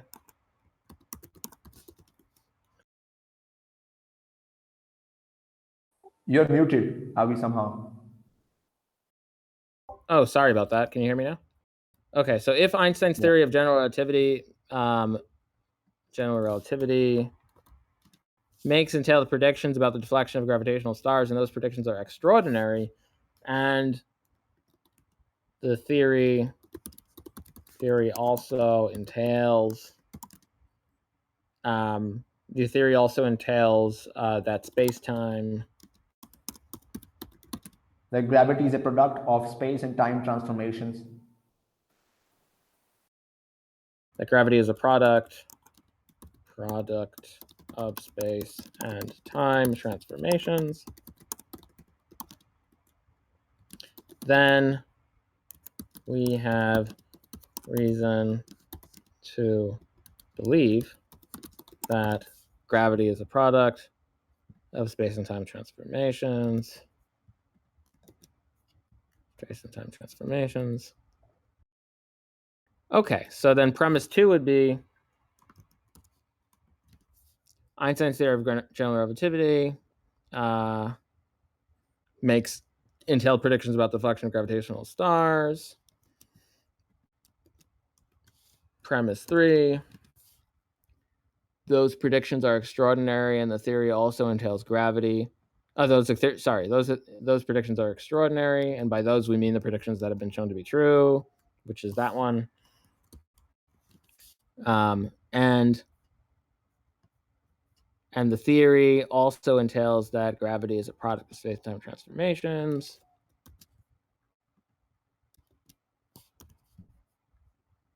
Then we have a reason to believe that gravity is a product of space-time transformations.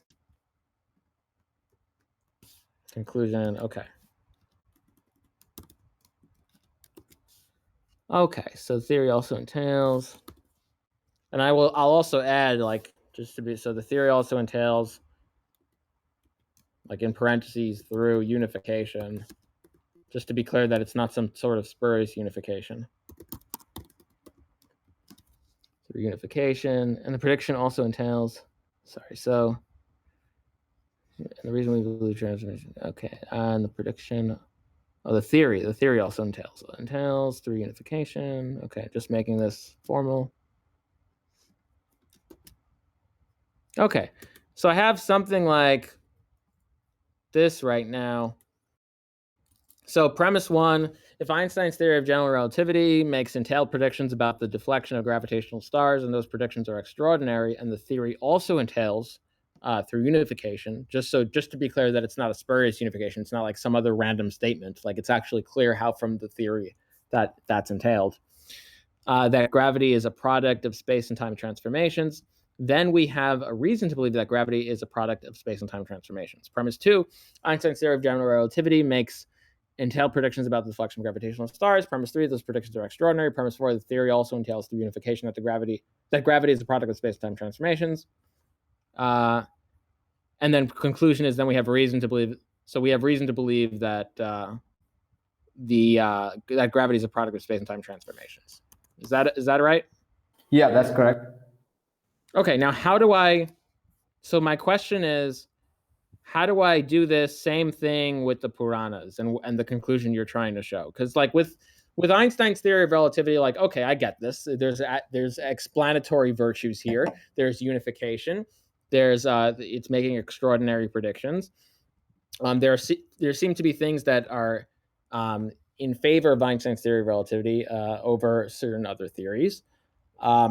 Now what? Let's try the same formalization for the Puranas with the conclusion that you're trying to show here. And I take it to be that the conclusion you're trying to show here is that God exists or Krishna exists, or it doesn't have to be Krishna, like the name Krishna, but I take it to be the conclusion is that God exists, or what? Yeah, God exists, and so okay. Here we replace the everything remains the same practically except Einstein's relativity gets replaced by Puranas, and when we say gravity is a transformation of space and time, gets replaced by the statement that gods are responsible, or gods are the people behind these significant events in the history of Earth and the universe and the solar system. Okay, so if the Puranas, so let's just try this. So if the Puranas make entailed predictions about what?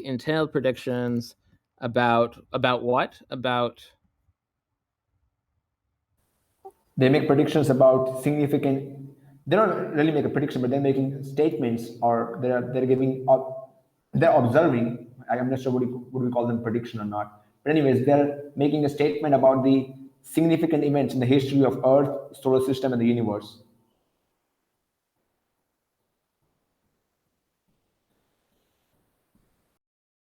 Okay, so if the Puranas make entailed predictions about the significant events of the Earth, solar system, universe, and those predictions are extraordinary, and the theory and the Puranas, the Puranas, URANAS, also entails, parentheses, through unification and parentheses, that gravity is a product of space and time. That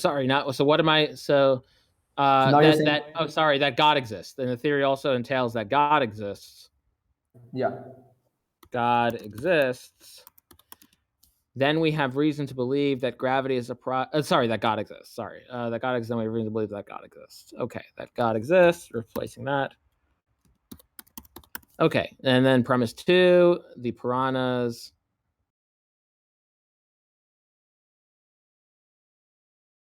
So premise 2, the Puranas make entailed predictions about the about the significant events of the Earth, solar system, and the universe.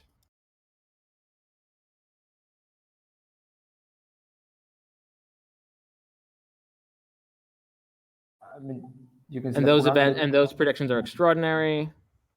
Yeah.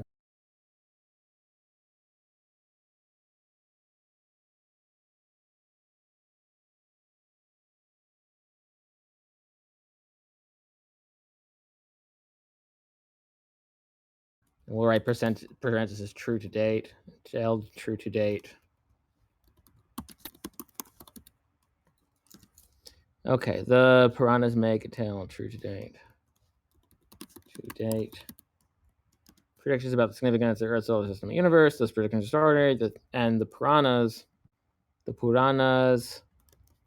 also entails through unification that God exists.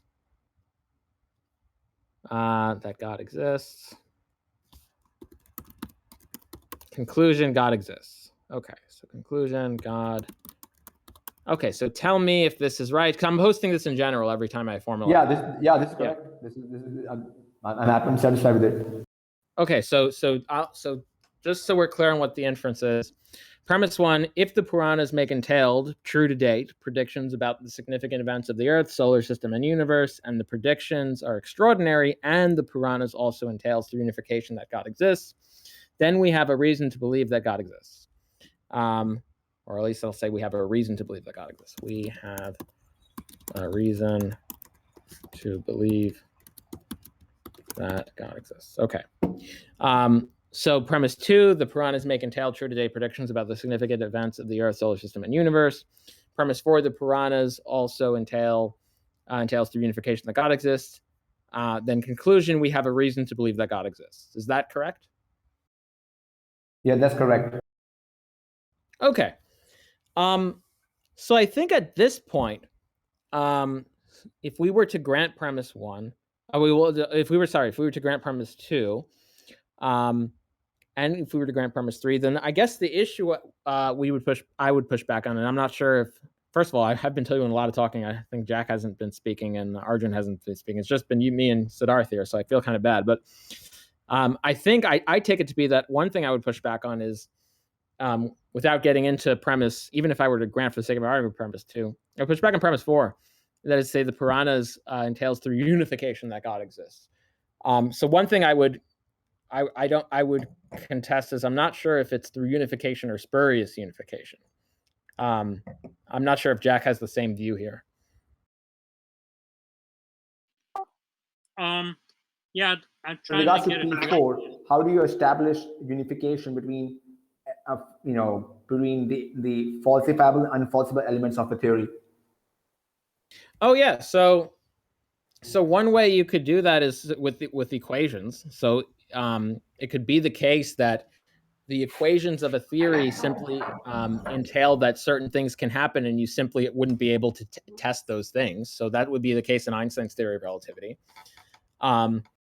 So if there were like some equations in the Puranas, for example, that somehow like they can get to some conclusion that like of a prediction that we wouldn't be able to test, but all the other things that those equations entailed were testable and they came true, that would give us some reason. But the issue is it's not clear if that's a unification or a spurious unification. But I just want to I just want to make sure we're on all the same page. Do you see any issue with that, Jack, or is there something you want to? Is there something that you are trying to figure out? Because I formalized this, right? I'm trying to understand, what is the through unification? Oh yeah. In other words, it's to say that they're not disentangleable. That it's not spurious unification. So in other words, it's to say that the proposition God exists is not disentangleable from the other propositions in the Puranas that have been shown to be true. So in other words, that it's like this theory that entails all of these predictions, and it's not just this one additional prediction that's being thrown out there. Is that clear? I'm just thinking about it. Okay. I think that the kind of back to the method of knowledge data generation, the kind of data generation we're talking about with the Puranas is. You're cutting out for me. Is he cutting out for anyone else or just me? The same. Yeah, he's cutting out. Well, Arjun, I think with the data generating process, that was just for the inductive route, inductive inferences. That wouldn't actually apply to the abductive case because we're not actually making any inductions. Yeah, I just never got to say what I had to say about that point. So I think what we're talking about is that the data generation process, the way the Puranas know these things is the same way an owner's manual knows the stuff about the products. It's not like Einstein's theory where it's deduced through equations and induction and like basically the Vedic way of talking about that is the scientific way is observation and logic. It's considered to be revealed knowledge, and it's the same with an owner's manual. That they decide how the product's going to be, and then they write how the product is for the end user. So, how do you determine if something's isn't actually an owner's manual? Well, you find out that everything about it that you're able to verify is true, and you can't see how someone would have all that knowledge other than the person who designed the product. Okay, well, just real quick, because I can respond to that, but that would bring us back to the inductive route. So we can do that, and I have a response to what you just said. I just tried to not pivot. I don't want the debate to pivot as just a point of process. I don't want the debate to pivot between an inductive inference and an abductive inference. I'd rather the debate stay on one until it's dealt with. So we can take either route you'd like, because we can go back to the inductive route and I can respond to that, or we can continue with the abductive route. Let's see what Sidharth wants to do. He's the one pressing these arguments. Because we were on the this formalization that we've just done is an abductive one. So and just so we're clear on what Jack was asking. Premise 4 is just that all this is saying is that the Puranas as a theory, as a if we treat it as a theory, it entails that God exists, and this entailment is the same entailment as the other predictions that the Puranas have put forth. That is to say that they're not disentangleable, that they are that the same theory is entailing all of these different propositions. So it's not like some theory. Premise 4 is saying that the Puranas are not like some theory that is just spitting out random, unrelated predictions, and it's not clear what is unifying them. Like, are we clear on all of that? Yeah, I think so. I mean, okay. Yeah. All right. So if we've decided, so if we decided that we're going to continue on the abductive route, what I want to, and it's important, right? Because like if you have Einstein's theory of relativity and then randomly all of a sudden Einstein wrote like, oh, there's going to be flying monkeys, as Sidharth said, like we wouldn't accept that there's going to be flying monkeys. Even if we wouldn't, that's not if they were flying monkeys on like some like nebula somewhere that we could never examine, that's not a type of unfalsifiable claim that we would believe. We want the claim to be entailed. It wouldn't be detachable from the theory itself. So what we're looking for is that the God claim that God exists is not detachable from the other predictions of the Puranas that have already been shown to be true, right? Does that make sense? In other words, we're looking for what the Puranas, what the theory is that gets us to all of these predictions that are shown to be true. And we're also looking for the claim that God exists to also be entailed by that theory. Have we still got Sidharth?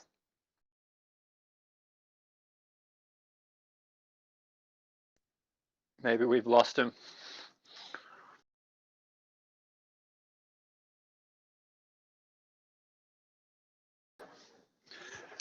The argument I would have argued for would be an inference to the best hypothesis that this data is uncannily accurate and there's no other way it could be known other than by a divine process, which is different from the way Sidharth's been arguing it.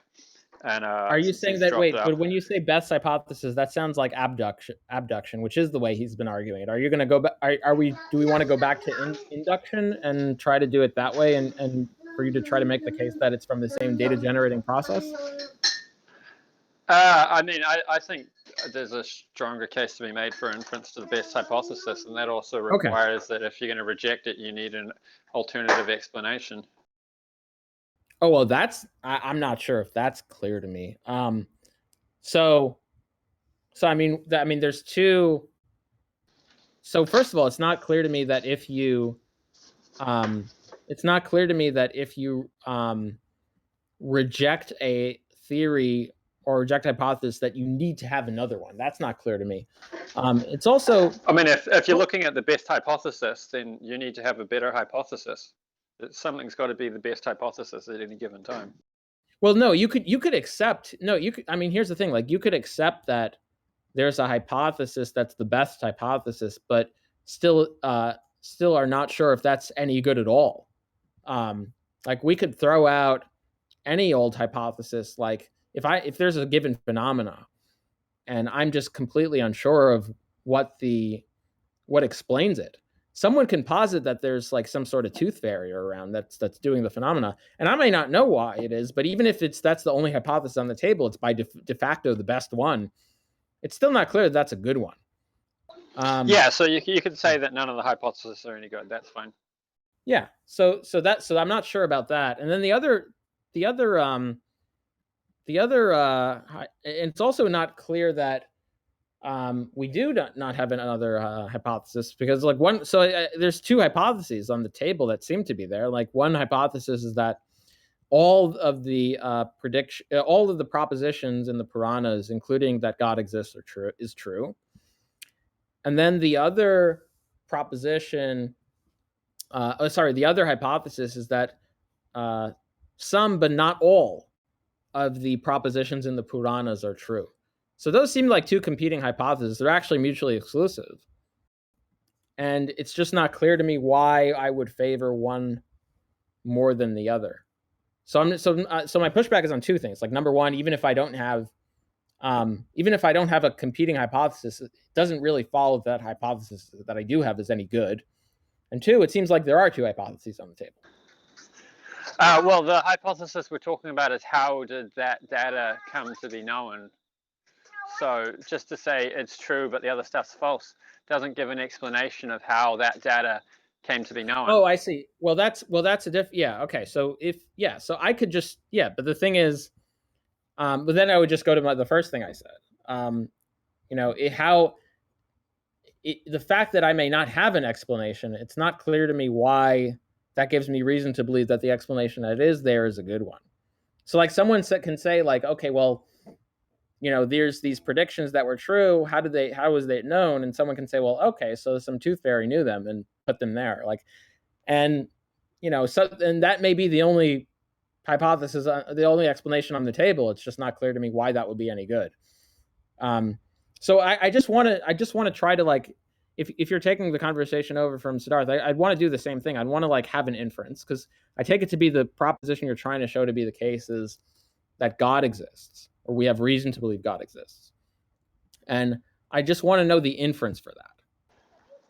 Well, yeah, the inference would you need to establish one of the premises first. So we first have to establish that the Puranas are divinely revealed knowledge. So like, the owner's manual, you can use the inductive reasoning, or maybe even deductive reasoning. Once you've got the premise established that the Puranas are the owner's manual for the universe, so to speak, that they're divinely revealed knowledge, then you can say, well, it follows by divinely revealed. Wait, but by divinely revealed knowledge, do we mean revealed by God? Wow, yeah, that would be one way of phrasing it. Yeah. All right, but that would just be circular, right? Because if the conclusion is God exists, and the first premise is the Puranas are revealed by God, I mean, I take it to be that would require the existence of God in the first place. Right? So if yeah, but we're not assuming God's existence in order to establish that.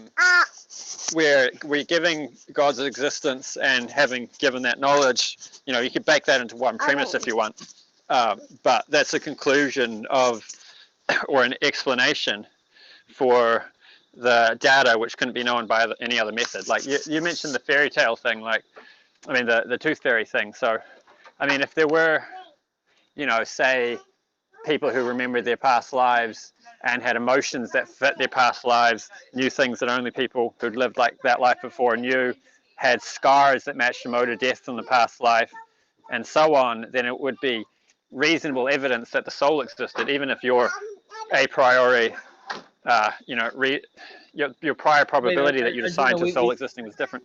But before we go there, I just want to point out to you that if you have a premise in an argument, so if you make an argument and the conclusion of your argument is God exists, if any of the premises in the argument are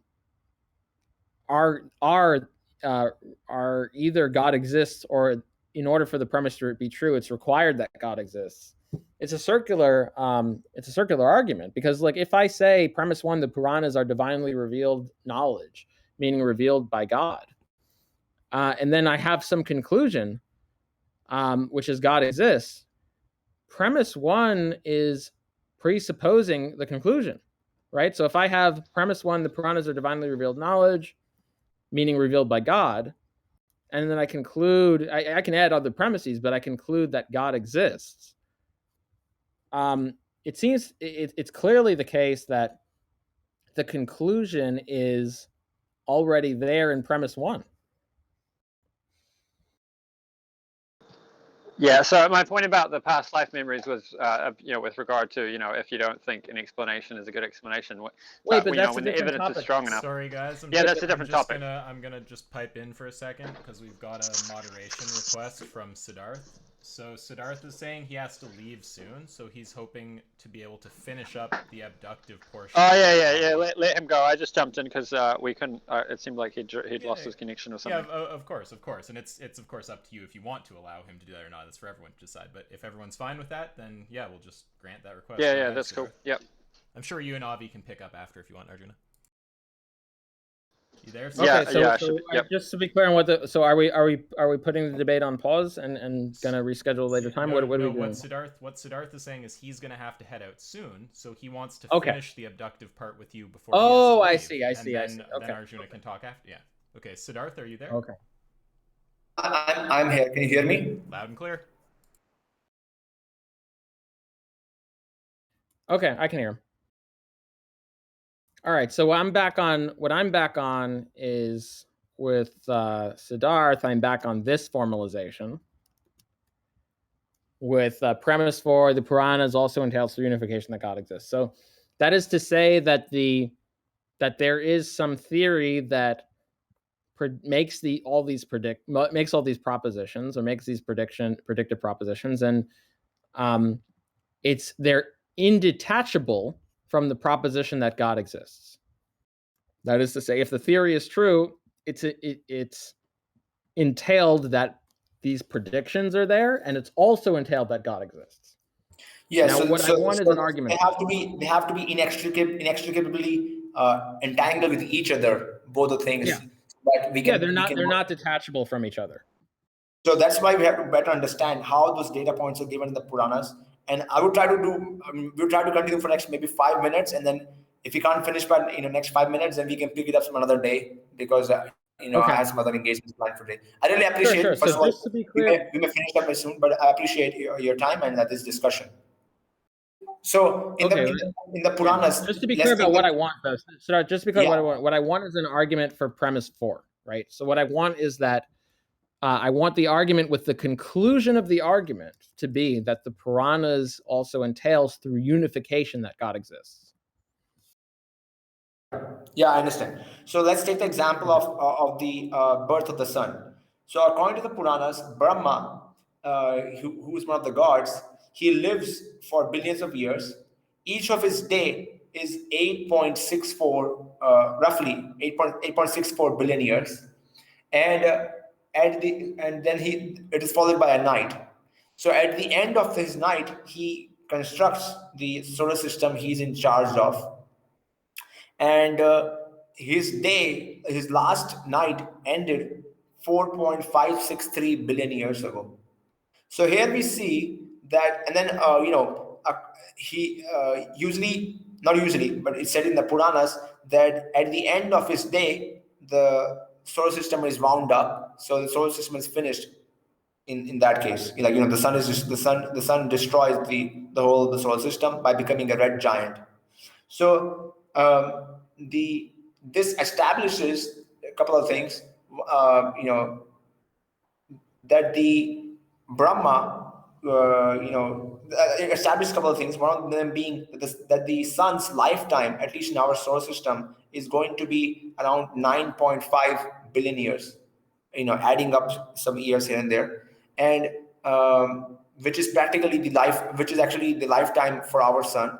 And the end of Brahma's night happened 4.563 billion years ago, which is exactly which the scientists say when our sun was created, or when our sun began in the solar system, and that was 4.567 billion years ago. The difference between the two dates, between 0.08%. So here Brahma's life, in fact Brahma's whole life cycle is inextricably entangled with the lifetime of the sun and the solar system.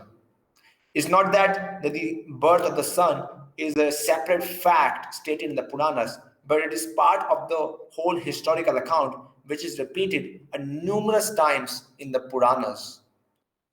So I don't see a way by which we can separate Brahma from these data points in the Puranas without destroying the whole Puranas and just practically writing a new book, because that's how they are stated. All right, I'm going to try to formalize this. So premise one is Brahma's day lives for 8.64 million years, and then he lives by night. Premise two, his last night was 4.5. Not million, okay. not million, billion years. Billion. Okay, sorry, billion. Okay. So Brahma's day lives for 8.64 billion years, and then he lives by night. No. Premise two. His day is 8.64 billion years, and his night also is 8.64 billion years, and he lives for many, many billion of years. I mean, this is just his day and night. He lives for 100 years.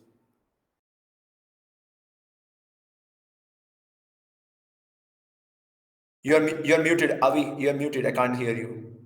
Okay. So Brahma's day it lasts for. So I'll say lasts for 8.64 billion years, and then he lives by night, which is also 8.64 billion years. Premise two, his last night was 4.567 billion years ago. Premise three, the sun's lifetime is 9.5 billion years. Premise four, Brahma's life cycle is not detachable from the fact that, I'll just say the fact that the universe began the solar system began, not universe. That the solar system began 4.567 billion years ago. 4.567 billion years ago. Okay, Brahma's life. Okay, and then C, which is the conclusion, the Puranas also entails the unification that God exists.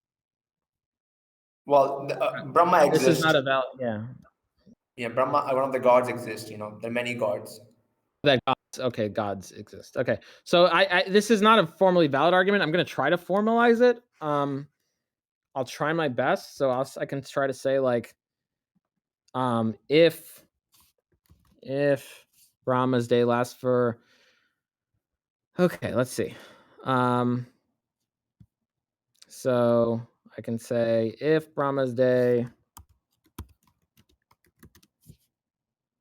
if Brahma's day lasts 1.5 years and his night is 600 years ago,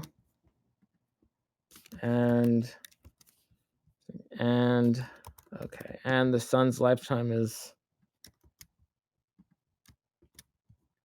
years, and Brahma's life cycle is not detachable to the fact of solar system years ago, then the Puranas. Okay, so the Puranas this. Yeah, well, Isaac, if you want to help me formalize on the go as part of a moderator duty, you're free to do that. All right, like I'm trying here. Okay, I would like to also add, if you can add that his dawn and dusk are also 0.6 billion years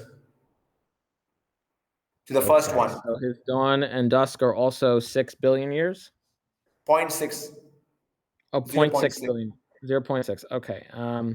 And that is why I said, that the sun's life cycle, which is around 9 billion years, matches with the Brahma's 0.61 billion years. 0.6. Yeah. 0.6. Okay, 0.6 billion years. Okay, so premise 5, 0.6 billion years. Okay, and years to go, and his dawn and dusk is okay, fine, and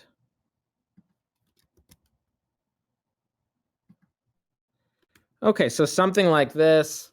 If Brahma's day lasts for 8.64 billion years, and then he lives by night, which is also 8.64 billion years, and his last night was 4.567 billion years ago, and the sun's lifetime is 9.5 billion years, and the Brahma's life cycle is not detachable from the fact that the solar system began 4.567 billion years ago, and his dawn and dusk are 0.6 billion years, then the Puranas also entails the unification that God exists. Premise 2. Premise 2.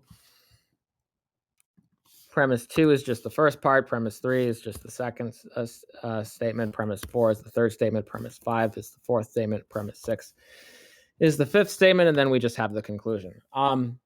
Would that be accurate, what I've written in general? Yeah, this is good. So where is that cool with you?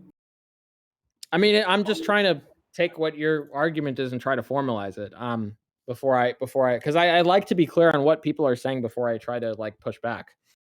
Yeah, please tell me where would you push back. Okay. So and so let's see. Brahma's life cycle is not detachable from the fact that the solar system began formed years ago. I mean, I don't see. I mean, premise 5. I don't see. Well, so I don't see the case for premise 5. I'm not even sure if I see that premise. I'm not even sure if I see. I'm not even sure if premise 1 would be true. So I'm just not sure why I would accept premise 1, and I'm not sure why I would accept. Even if I grant the other premises, I'm not sure if I would grant premise 5. So if there could be arguments for those or a reason for. So Detroit or detachable just means that like it's entailed. Like, so for example, like if a theory predicts A, B, and C, it's like they're not separate predictions. It's clear from like the theory how A, B, and C are all entailed. Like if you accept the theory, a given theory, then the prediction A is not detachable from B or C or D. So it's not like some book is just randomly spitting out random predictions and you have no clue like where they're coming from. So like if you have Newton's laws of physics, if you have like g m1 m2 over r squared, it's not detachable from that theory that the glass of wine will fall if I drop it and the guitar will fall if I drop it. Like those two predictions are not detachable from each other. They're entailed by the same theory. So some P is not detachable from theory T if theory T entails P is not, if theory T entails P, yeah. That's right. Exactly. So and also I would say that if so in other words, if theory T is in if P, Q, and R and S are entailed by theory T. I would say that on theory T, P, Q, R, and S are predictions that are not detachable from each other because they're all entailed on that theory T. They're all entailed by the same theory. So if, in other words, here I presented, in P1, P2, P3, P4, as you write it down. You said you have problems with P1 or you have problems with P4. I don't understand. I'm not sure I'm not sure why I would accept P1. I'm not sure why I would accept P5. P1 is a statement from the Puranas, and that's stated in the Puranas. You asked me, so you raised a question that that the models should not just give some random prediction, they should be connected. And I'm showing you how it is stated in the Puranas. So it's not some random predictions being made, they're connected. And I'm telling you how they're connected, how they're stated in the Puranas.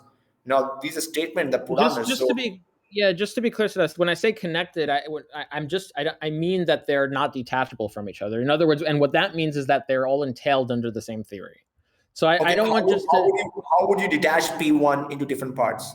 Can you give me an explanation? Well, P1 is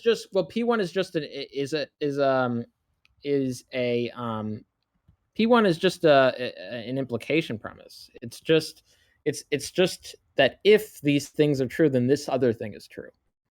So it's not, I'm just not sure what the, like, here's the thing, like, if it's the case that Brahma's day lasts for this amount of time and he lives by night for that amount of time, and if his night is that amount of time this many years ago, and the sun's lifetime is that, and Brahma's life cycle is not detachable from the fact that the solar system began and is done and dust or that, then the Puranas entails through unification that God exists. Like, in this model, I'm not sure if those things are true. In this one, you replace, you had asked me to provide an explanation for it being inextricably entangled, and that's what I presented you for. Now you're asking me the question, you're raising the point that, hey, we can't establish P1 because, P1 is, you can't accept somebody having a lifetime of 8.64 billion years. I accept it, but that's not what we're arguing right now. We are trying to present a case for things being entangled with each other, not necessarily things being provable, because that's what I just said earlier, that there are parts to this model which are unfalsifiable. So yes, there is no way that you can empirically establish that Brahma lived for these many billion years. But as I said, that in the case of Einstein's theory of general relativity, there is parts to it, such as the gravity being a transformation of space and time, which cannot be empirically established. So like in this P1, P2, P3, P4, if you were to replace P1 by gravity being a transformation of space and time, it will be the same thing. You cannot establish it.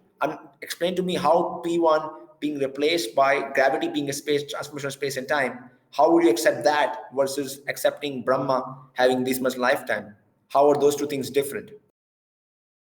Yeah, I'm just not, so in this formalization, I'm just trying to put into some valid inference what the thing you're trying to say in natural language. So I'm just not clear that maybe I can steelman this and like make the argument stronger. I'm just trying to see how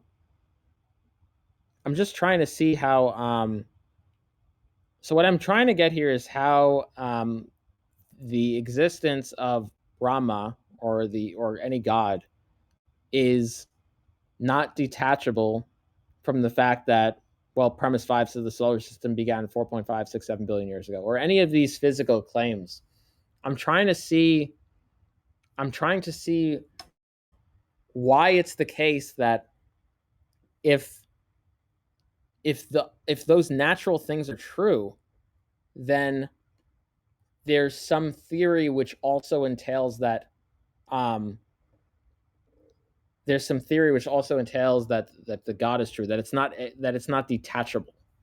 Like, I just want to know, well, ultimately I'm trying to find out is that why is it the case that the God claim is entailed from these other things, like from these other things? What is non-detachable? And I'm trying to find an argument for that.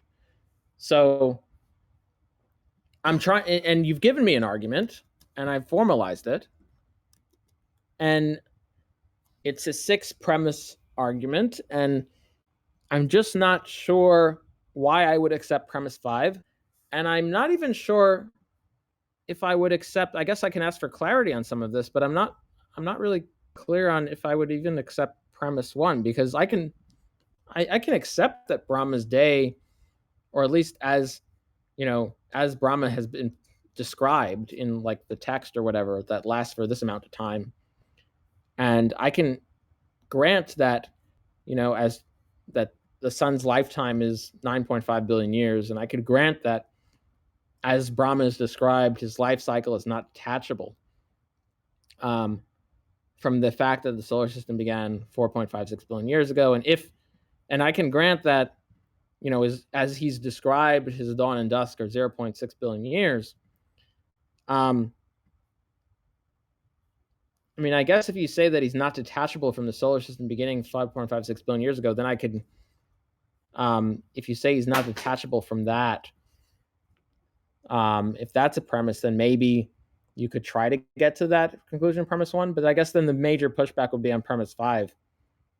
Like, what's the case to be made that Brahma's life cycle is not detachable from the fact that the solar system began 4.567 billion years ago? Like, what reason do I have to accept that? Okay, I think we Or, have or reached. any of these things for that matter. Like, what? No, I mean, I appreciate your honesty. Yeah. So many things, and let us pick it up from here next time, because I really enjoyed talking with you. You're being such a gentleman in this debate, helping me out with this propositional logical formulations. So I have to, sorry, I have to go somewhere, but I enjoyed having this discussion with you. Maybe we can pick it up again some other day if Isaac is ready to organize another such event. But I have to go right now. Yeah, I'm happy to host. I guess I can carry on for a bit. Yeah, just so Destroyer is asking if he can step in voice for a second, if that's okay with Arjun. Sure. Thank you once again, Avi, and thank you, Isaac, for hosting this discussion. No problem. Have a good one, Sidharth. Sorry, I just had a quick question, and maybe I haven't really been listening that closely to the conversation, so I might be asking something that's already been answered. But like in premise 1, when we're talking about something not being detachable from a theory or from some fact, it seems obvious that we would grant that, the fact that God exists, or maybe certain facts about his life cycle or whatever, is not detachable from the theory present or presented in the Puranas, or whatever. But that doesn't entail the reverse, right? That that any theory regarding the sun or lifespan of the sun will have certain facts not detachable concerning God. I mean, that's like going the other direction. That's not really entailed. So, like, is he? And it seems like that second direction is sort of what's required by this argument. But I'm not quite sure why we would grant that. I'm sorry. So you're saying that? I'm just trying to understand what point is being made. Yeah, just for my clarity. Yeah. Yeah. So maybe I didn't. Like, if you recall where I asked, kind of gave my understanding of detachability, right? So, if we have some theory, or I'll just take a theory as a collection of statements, whatever. Some fact or posit is not detachable from that theory if that theory entails that fact, right? The truth of that theory requires the truth of that fact. And obviously, of course, whatever we take the theory of the Puranas to be, right, it's going to entail that God exists, and it's going to entail all sorts of things, right, including these things about his life cycle, perhaps. Great, Brahma and what other gods and demigods. And so those things are going to be not detachable from that theory. But that's not really what's stated in premise 1, right? If that's all that was stated in premise 1, then that would be fine. But here, the detachability is, or undetachability, right, is going the other way, right? It's not like we have this theory in the Puranas that certain facts about God are not detachable from. But we have certain facts about the sun, right? That certain facts about Brahma are not detachable from. I mean, just read verbatim, right? Brahma's life cycle is not detachable from the fact that the solar system began, blah, blah, blah, blah, blah. So the fact that the solar system began is like our theory, T, right? And that is supposed to entail certain things about Brahma's life cycle if it is in fact not detachable. But then where's the entailment? Show that that thing is in fact entailed on that theory. I can't imagine you would be able to do that. Is that kind of clear? So you're saying that, like, okay, it's clear, like on the Brahma theory, it's clear, like, okay, well, it's not on that theory. If that theory is true, then clearly Brahma is also true. Yeah, of course. Yeah, but that's not what's being said in premise one. It's going the other way. Okay, and Brahma's life cycle is not detachable from the fact that the solar system began. Yeah, it would be like Brahma. So the facts, the predictions about the theory would be the nature of Brahma's life cycle, and the fact that the solar system began 4.567 billion years ago. So So there's two things here, I guess, right? If the fact, one way to respond to what I just said is to say that no, that's not where the statement doesn't end there. The theory or fact that we're considering is a conjunction, right? The solar system began 4.567 billion years ago, and his dawn and dusk are 0.6 billion years. Okay, if that's the theory that we're considering, and the Brahma's life cycle is not detachable from that theory, it's entailed by it, then that's true, of course. But who's if that's what we're saying, then we can grant premise one. Yeah. But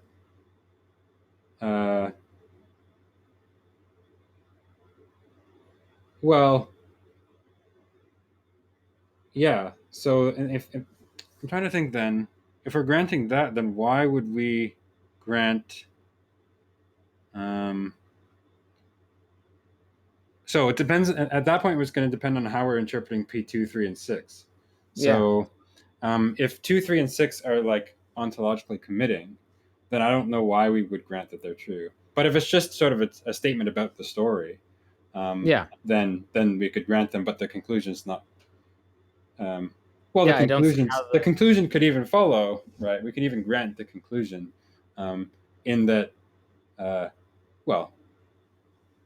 if the Puranas are true, then God exists. Obviously, there's nothing wrong with that. Yeah. But why think that the Puranas are true? I don't think the argument's going to show that. I think what you're saying is you can do the reverse of what you're trying to do. You can work from, the story in the Puranas about Brahma's life being accurate to the universe being this age, but you can't work backwards from the universe being this age to the story in the Puranas being true. Is that what you're saying?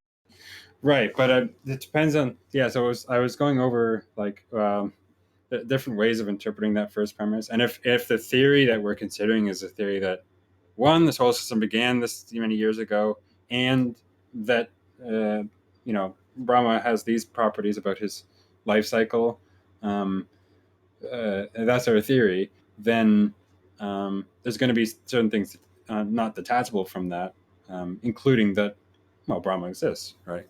And so that's going to be fine as a statement of P1 if that's what we want to say. But the fact that the sun's lifetime is X, even if it's consistent with that theory, doesn't entail the truth of that theory. And if the other premises are just stating the other posits of that theory, which are just going to be posits about Brahma, including that he exists, or at least requiring that he exists, I don't see why those would be granted. And those are going to be premises 2, 3, and 6. And also premise 5. So even if we give that interpretation premise 1, the concern I had is going to be obviously an issue in premise 5. Yeah. Because the fact that the solar system began 4.567 billion years ago doesn't, at least logically, entail, unless we have some other sort of entailment, that the the Brahmas has a particular life cycle that he's supposed to have, or even that he exists. So right. So Yeah, unless we have another sense of I did the detachment. best. Yeah, I was trying. I tried to like formalize what was being said in the most charitable way I could, or at least I tried to do so. So I mean, I'm also trying to understand. I mean, it seems to me that, I mean, premise. But all that said, I don't mind. I don't think there's anything problematic about the conclusion. In fact, in a way, premises 2 through 6 are sort of unnecessary. I think it follows just from premise 1.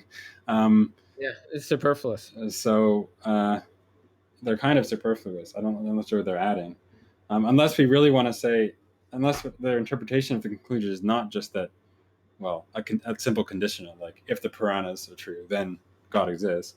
But we want to say that the Puranas are true and God exists because of that, or something like that. That's going to be a much stronger statement, which I'm not sure that does follow. But even if it does, I think that 2, 3, and 6 are going to be very questionable. 2, 3, 5, and 6 are going to be very questionable. Yeah, I'm not sure what like how to. I tried my best to formalize it. I'm not sure if maybe there was an inaccuracy in my formalization, but I don't think. I mean, I don't know if anyone got some different type of formalization from what was being said. But given that this is the formalization, yeah, I mean, there's going to be a lot of issues. I suspect that they will want to, amend it. Maybe. I mean, does you want to spend time to go through those premises, especially the 5th premise? I think that's one. Yeah. Given my understanding of the non-detachability, whatever stated above, I mean, 5 is just obviously going to be false. I don't know how to. Not a lot of things like that are going to be entailed by that theory regarding the sun existing or beginning that many years ago. Yeah, I mean, if there's another time that we can, I'm happy to try. If there's any amendments that want to be done, I'm happy to try to to try to improve the argument. But I mean, as of now, I just don't see I don't see an inference that I would consider sound to accept the conclusion that God exists at this point. Right. So what was, just another question? What was the significance of these numbers? Are they supposed to add up in some way to the 9? No, I don't. Well, they're supposed to correspond with it's kind of close. The 9.6, 8.64 plus 0.6 is getting kind of close to the 9.5. The point of those numbers is to show the extraordinary accuracy of the numbers which are contained in the Puranas. Right, but it's said to be extraordinarily accurate, in that 8.64 plus 0.6 is pretty close to the scientifically estimated date of 9.5. Yeah, well, one way you could look at it is that the scientific dates are converging on the Puranic dates, because the scientific dates are constantly being updated. So it's not like it's the final word on how old the universe is. But the fact that they're zoning in and getting closer and closer is pretty uncanny. And the degree to which they, if you assume the scientific values are perfectly accurate, the degree to which the Puranic values add up to that is really uncanny. But we have to ask the follow-up question then.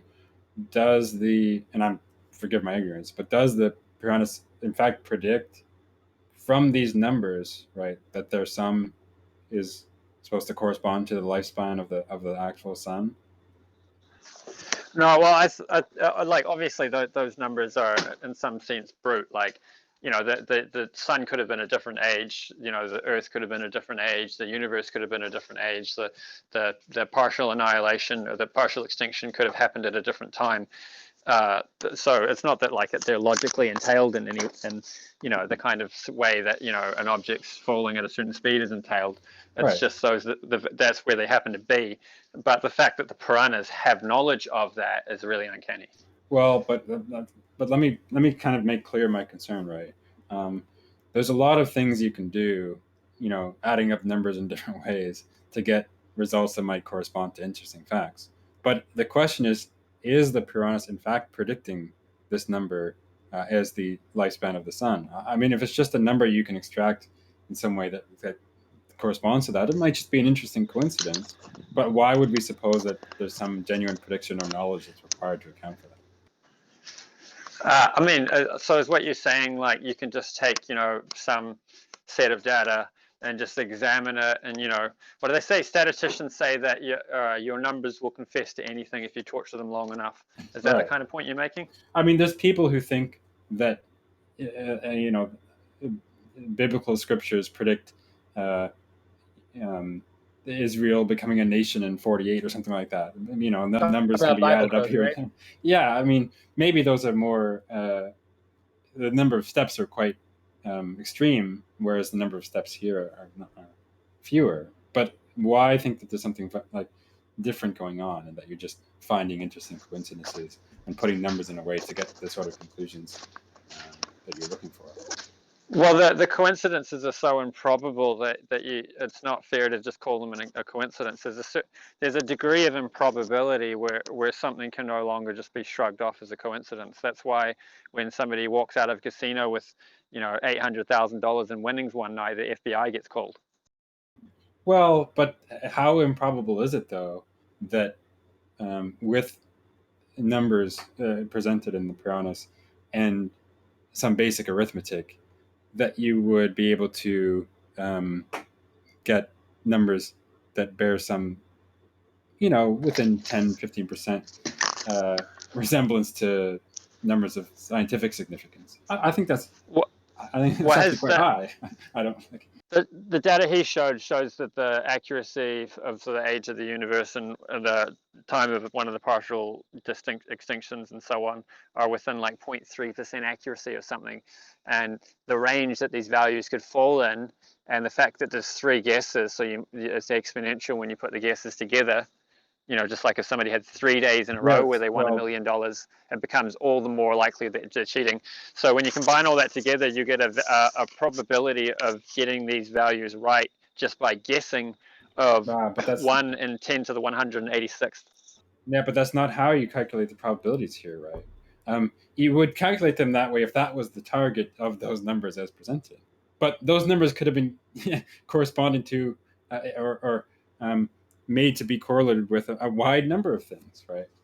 It's not as if that's the thing they had in mind when they presented these numbers. Because then, if given that, and we just suppose that they have no further reason to think there's anything more than a guess, aside from the truth of the Puranas, whatever, then you can maybe calculate the probability in that way.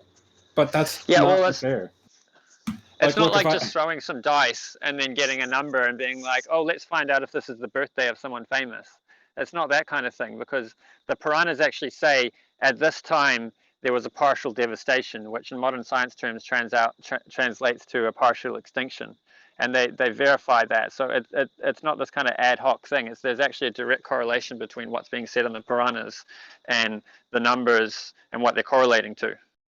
Yeah, so in the example I was talking about was this one. And again, I'm not familiar with what it is precisely said in the text. And so if there's something that says something more that is more predictive of what where it's being correlated with, then sure, fair enough. I mean, we can discuss that. I was taking it that these numbers aren't really predicting in any meaningful sense what the lifespan of the sun is. It's just a number that happens to be quite close to what modern science predicts that it will be. And in that case, since those numbers could have been combined in different ways, I don't know, maybe the difference is something significant.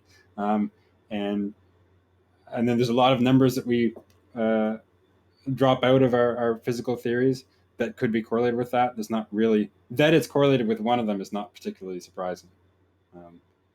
Now, it might have been surprising that it was correlated with the one that was predicted to correlate with, and that would be significant. But that's not what's being done here. At least that's what I was taking from your response.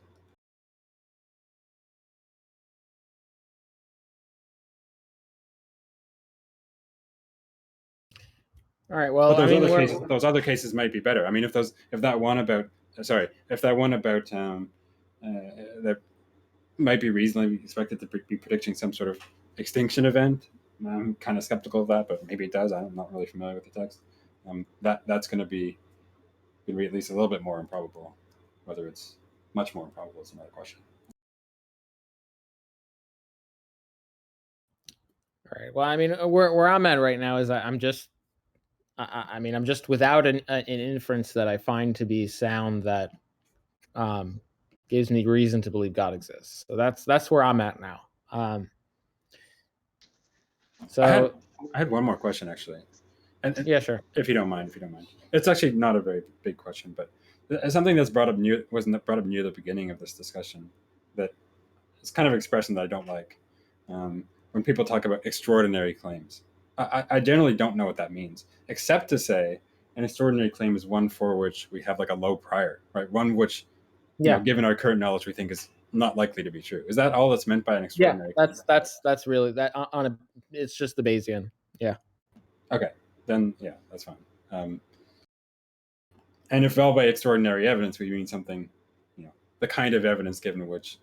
Oh wait, I should just clarify, Detroit, because that's not what that's how I was referring to that word. I wasn't the actual person who invoked that word. Right. So I'm not sure how they were using that word. That's how I interpreted it.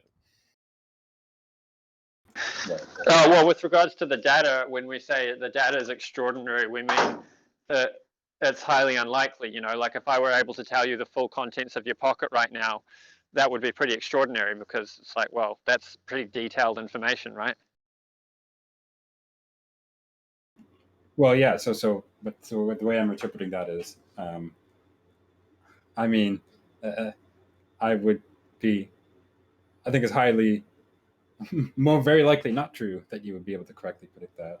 Right? And so, given that you do, if you do, it's an extraordinary prediction. And that's all I mean for it to be an extraordinary prediction. All right. Well, I mean, like I said before, so at this point, so I've tried an inductive formalization. I've tried an abductive formalization, and I'm just not clear.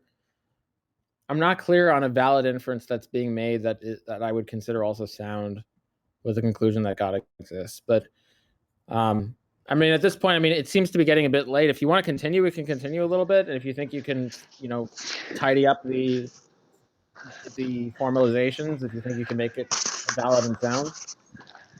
Yeah, I mean, well, the way I would go about it is like I was saying before, an inference to the best hypothesis. So you were pressing me that you're assuming God exists in order to say it's divine knowledge, but like there's a very specific claim about God or about this knowledge, this body of knowledge which is being made, and then once you accept that, then you can get the rest of the information. Just like, that once you accept something's an owner's manual, then you've got detailed information about the product. But to accept it as an owner's manual, you don't need to go through circular reasoning. You can just, figure out that a bunch of the stuff that it says is true, and then you've got a good reason to conclude that it's an owner's manual. Well, I mean, the issue I was pointing out is when I was asking you what the formalization to that inference of the best hypothesis was, your first premise was that the Puranas are divinely revealed by God. That they were divinely revealed knowledge, and by divinely revealed knowledge, I asked you if that means revealed by God, and you said yes. And then the conclusion of that argument was supposed to be God exists. Now that's going to be de facto and circular, because in the first premise, God exists is embedded within the first premise. If by revealed by God we mean by God that exists, God exists is in the first premise. The Puranas being divinely revealed knowledge is a conclusion, not a premise. It's a premise of a follow-up argument, which then gives you the rest of the details. Okay, so if you want but then we need an argument for it, right? And because like if the Puranas, so if that's fine, we can say, so the conclusion is the Puranas. So conclusion, Puranas are divinely revealed knowledge by God. But then we need a formalized argument for that, right? We need some sort of inference. So like, what's the first premise then? Like, what's the argument? Well, yeah, I'm not sure what the best order to say it in would be, but the basic idea is the Puranas have knowledge that could not be had by any other method other than divine revelation or something like that. So the accuracy of the formalize that. Yeah, like I could try to formalize that. Like if the if the Puranas have knowledge that could only be known if that can only be known by God. You can say by God, then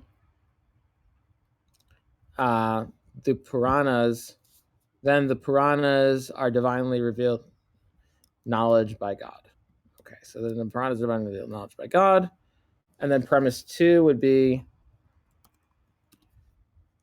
the Puranas have knowledge that can only be known by God. And then premise 3, and then conclusion would be the Puranas are divinely revealed knowledge by God. That sounds about right. Okay, so this is your inference. So your inference is premise 1: if the Puranas have knowledge that could only be known by God, then the Puranas are divinely revealed knowledge, meaning revealed by God. Premise 2: the Puranas have knowledge that can only be known by God, and then the conclusion is the Puranas are divinely revealed knowledge, which is revealed by God. Would that be your inference? Sorry, I had to put my phone out. Yeah, we can work with that. All right. So then, what's the argument for P2 then?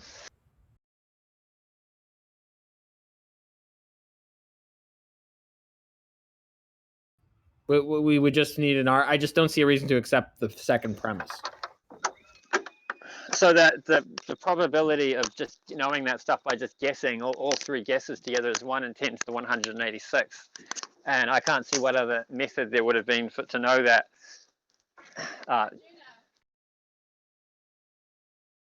Yeah, I think what he's trying to say is that it just wouldn't be likely if I just steal him in the Sizek. Yeah, but I what I want to know is what's the probability? What's the probability of it not? What's the argument that it would be like a incredibly unlikely probability of being known by any individual other than God? That's what I want to argue. So let's try to make a formalization with the conclusion: the Puranas have knowledge that can only be known by God. So the conclusion here would be that premise in question, which is premise 2. So that premise, Puranas that could only, and by only I would be like, I can probabilistically.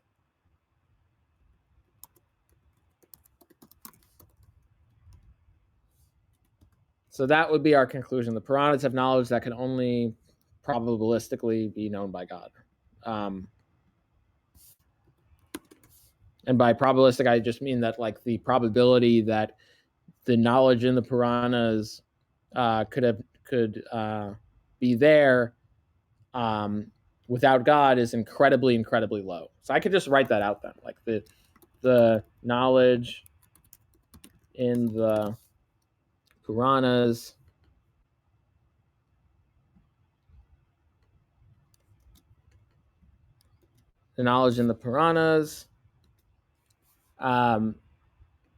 have a incredibly low probability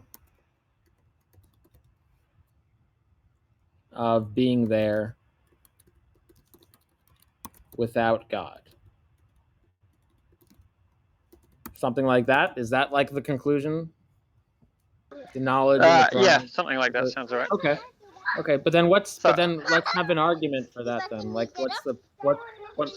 well, we can rule out that it could have been knowledge that they just guessed, right? Like, you can't write a Harry Potter novel that's just fiction and have these kind of sorry, I got kids around. And have knowledge like that happens to be scientifically accurate just by chance, right?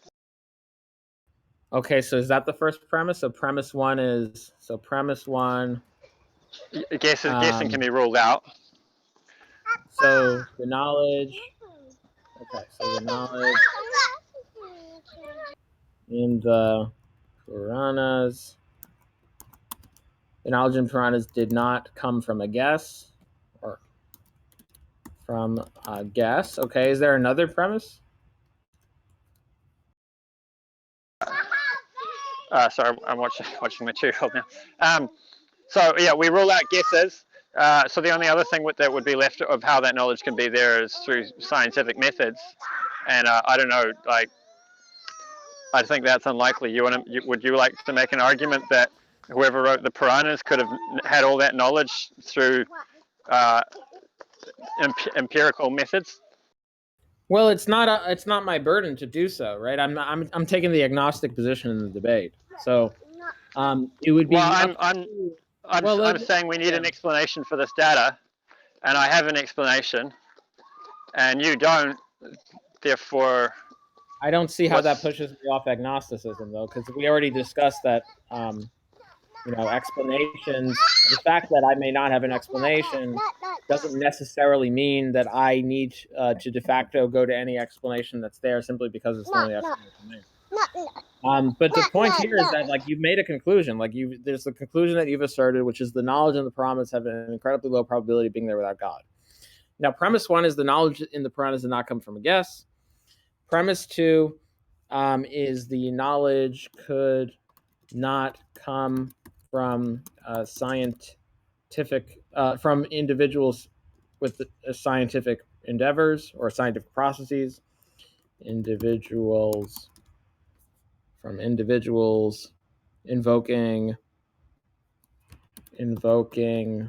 scientific methodology. You can say it like that. Invoking. Okay. Like, is this where we are right now? Like, premise 1, the knowledge of the Puranas, the knowledge in the Puranas did not come from guess. Premise 2, the knowledge cannot come from individuals invoking scientific methodology. Conclusion, the knowledge in the Puranas have an incredibly low probability of being there without God. Like, is that where we are? Well, we've ruled out every other method of this knowledge being there, so all we're left with is divine revelation as a way of this knowledge being known. Wait, what? Like, there could be all sorts of other ways. Like, how'd we rule out all the other possibilities? Well, we're doing an inference to the best hypothesis here. If you want to offer another way, that's fine. But if you don't have another way, then we're reasonable in accepting the best explanation currently on offer. Wait, but we are okay. First of all, like, okay, I'm not sure how this conclusion follows from the premises. So that's one. And the other thing is the whole idea that if you have an explanation and I don't, I need to accept your explanation. We already addressed this twice. Like that we are, like, again, like the mere fact that you have an explanation for something and I don't doesn't mean that I need to adopt your explanation. So what you were trying to do is I take it to be what you're trying to do here is you're trying to make an argument for that your explanation being the most likely. That's what we're trying to do. We're trying to make an argument that all the other, and I take it to be the process you're taking here is you're trying to rule out the other possibilities, or you're trying to get all the other possibilities to be some very low probability or not, or the probability of 0. But I just so number one, like this move that inference to the best explanation, I have an explanation that's the best explanation, so you have to accept it. I mean, that just doesn't work at all. Now, if you want to make the case that your explanation is not only the best explanation available, but is actually a good explanation, and therefore I should accept it, that's a different type of argument. Well, you're welcome to make an argument that none of the explanations are any good, and you do that. You know, if you're going to accept the first two explanations that I ruled out are.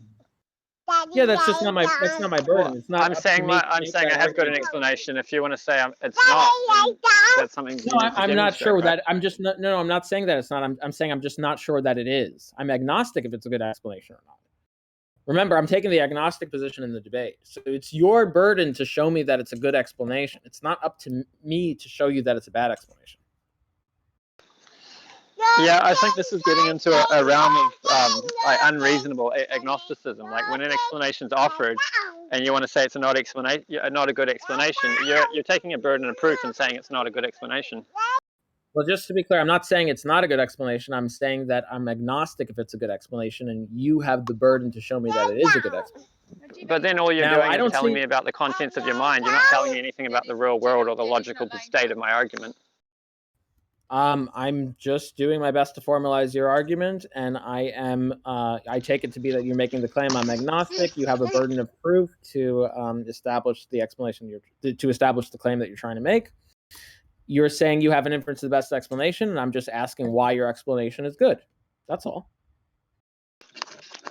Yeah, there still has to be some reason why the explanation is not good, and the only thing I could think of is the prior probability of God's existing being,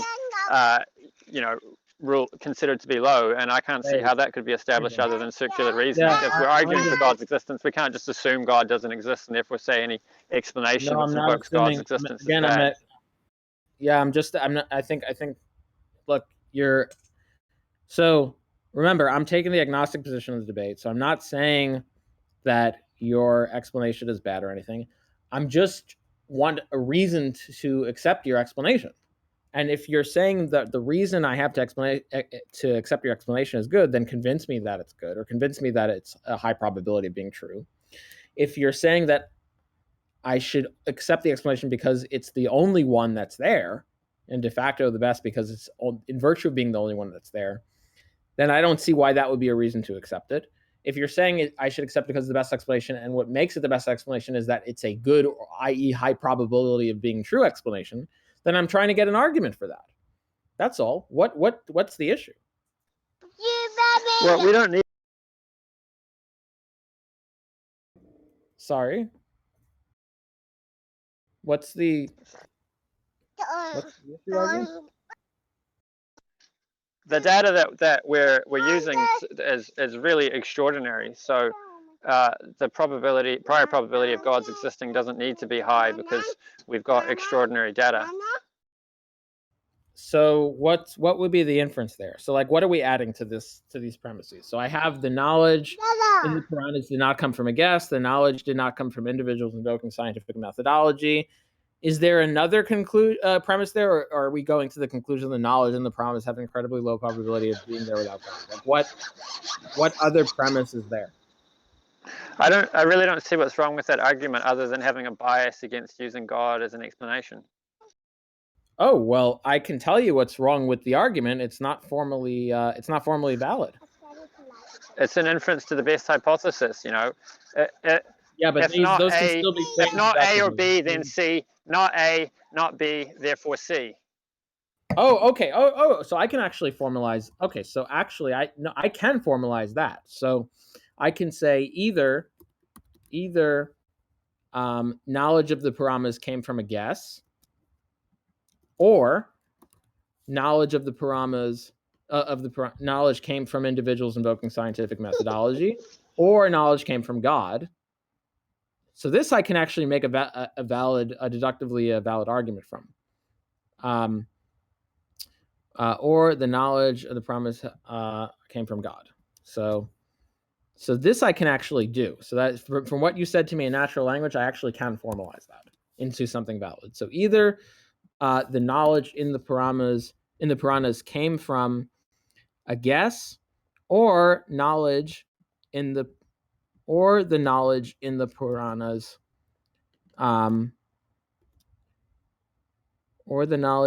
Puranas, came from individuals invoking scientific methodology. Or the knowledge in the Puranas came from God.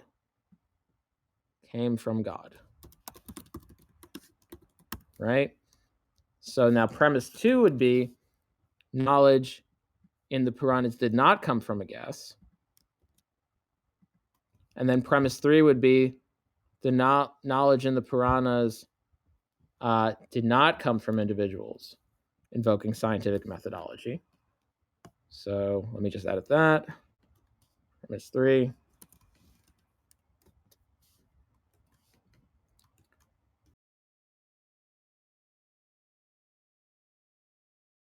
And then we have a conclusion.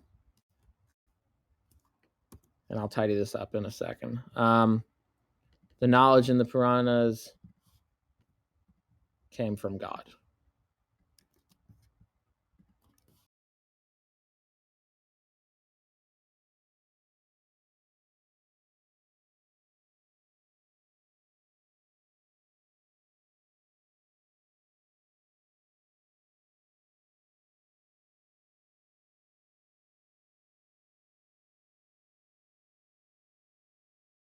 Okay, so what I have is premise one. So what I have here is that premise one is either the knowledge in the Puranas come from a guess, or the knowledge in the Puranas come from individuals invoking scientific methodology, or the knowledge in the Puranas came from God. Premise two, the knowledge in the Puranas did not come from a guess. Premise three, knowledge in the Puranas did not come from individuals invoking scientific methodology. And then the conclusion is that the knowledge in the Puranas came from God. Is that the inference? Arjun? Hello? Can anyone Sorry, I hear me? forgot Is to it do push to talk thing. Yeah, that sounds right. Yep. all right? So then what's the we need an argument for P1 then. Like what's the argument that those are the only three possibilities? Well, I mean, do you want to offer another possibility? No, it's not a. Oh wow, Isaac, you are a great. Damn, Isaac. Oh damn, that is a great prediction. Okay, so yeah, so it's not my burden to do that, right? So it's your burden to substantiate P1. It's not my burden to falsify it. Remember, I'm agnostic. I mean, how do I possibly substantiate that? I've given 3 possible methods of it being known.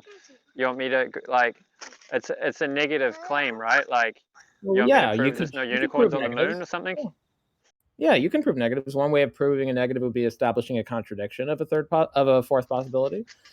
That would be but there's one way. always going to be a possibility that there's another explanation, but we're just dealing with the ones that we have. Yeah, I mean, if you have an issue, well, if there's always a possibility that you have an explanation, then P1 is false then. It's an inference to the best hypothesis. It's working with the explanations which we have. Yeah, I understand, but I've asked you to formalize your inference to the best hypothesis. This is what you've given me, and premise one you think is clearly false based on what you've told me, which you've told me that there's always going to be another possibility, which means premise one is false. Well, all you've got to do is modify it a little bit to acknowledge the fact that it's an inference to the best hypothesis. But I think you're really splitting hairs there. I've said all the way through that it's an inference to the best hypothesis, and we all know how inferences to the best hypothesis work. Yeah, but I've tried my best to formalize your inference to the best hypothesis, and so far we haven't been getting any formally sound inference. Well, you just reword it to say, we're looking for the best explanation here. These are the 3 explanations. It's not any of these 2. Therefore, this one is the best explanation. Yeah, I just don't see. Well, again, so there's 2 things now. Now we're going back to the thing we addressed 3 times.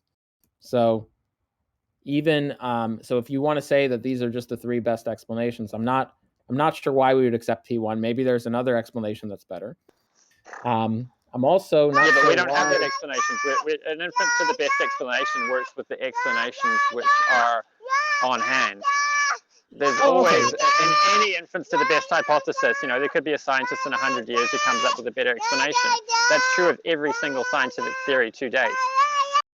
Well, then if you just want to say that the available explanations on hand, that there's only 3 of them, it would just not be clear why we would need we should accept the best of the 3, because all 3 could be bad, could be garbage explanations. I have to go soon. We could pick this up at a later time because it's getting pretty late where I am. Yeah, that's fine. I just find that the way you're going about it agnostically is just sort of like, like in ancient Greece, the sophists, all they would do is poke holes in other people's worldview, and they wouldn't stand for something. Like, if you want to say that it's not a good explanation, you have to offer an argument. If you want to say you're just not convinced, and all you're doing is telling me about the contents of your brain, and you're not telling me anything about the logical state of the argument. At this point, I'm sorry, but no, at this point you're not tracking, because I've said this like 4 times now. So I'm not saying that. So I'm not. It's the burden is not on me, nor have I said that your explanation is garbage. I'm just saying that for all I know, your explanation could be garbage. I just would like an inference that's why it's not. So you acknowledge that you could have 3 explanations, and all of which are nonsense, all of which are garbage explanations, and you can have the best of the garbage. I'm not saying that's what yours is necessarily, but I would just need, in order for me to have a reason to accept your explanation, I would need some sort of reason to believe that your explanation is a good explanation, and not just the best of the garbage explanation. Yeah, I mean, I think with this kind of skepticism, like I could tell you your birthday, you know, intimate details about your life, the complete contents of your wallet, and you'd still be like, I'm just not willing to accept that you being psychic is the best explanation for this data, because we could only have bad explanations. Even if you didn't have an alternative explanation, there's a certain point where you know, the amount of predictions I was able to make is so uncanny that it's like, okay, this guy must be psychic, even though you might have a prior probability of me being psychic that was low, right? Okay, so what I need here, and I'm happy to help you formalize this, Arjun, but what I need is a inference that this is not just the best explanation, but a good explanation. And so I'm happy to try to formalize that for you.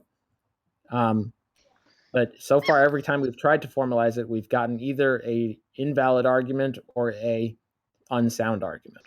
And we can try. I mean, all one you're more doing time. is sitting there and saying, I don't think it's a good explanation, or you need to show it's a good explanation. But like, say with the psychic example, you know, like I'm not making any supernatural claims about psychic abilities, but it's just a hypothetical. Like, would that not be good grounds for assuming I was for concluding I was psychic? Were I able to make intimate predictions and, you know, detailed predictions and stuff, and tell you your credit card number and so on?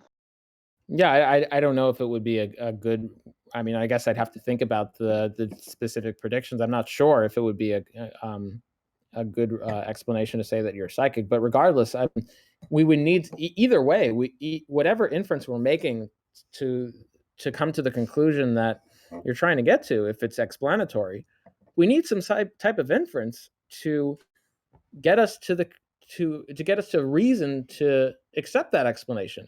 That being a good explanation.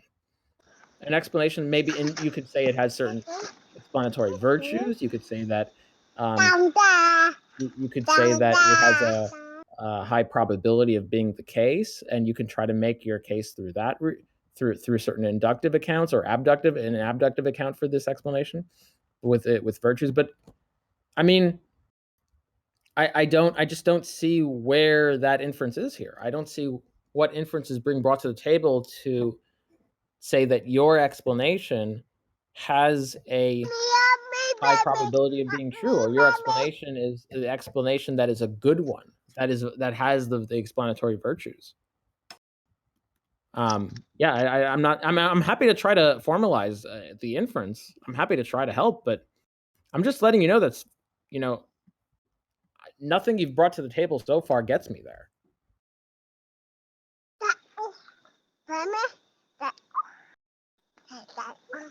I mean, I don't know what else to say. That the data is uncannily, like, it's extraordinary data, and I've offered an explanation, and you can't tell me why it's not a good explanation. So, like, well, that's not my burden.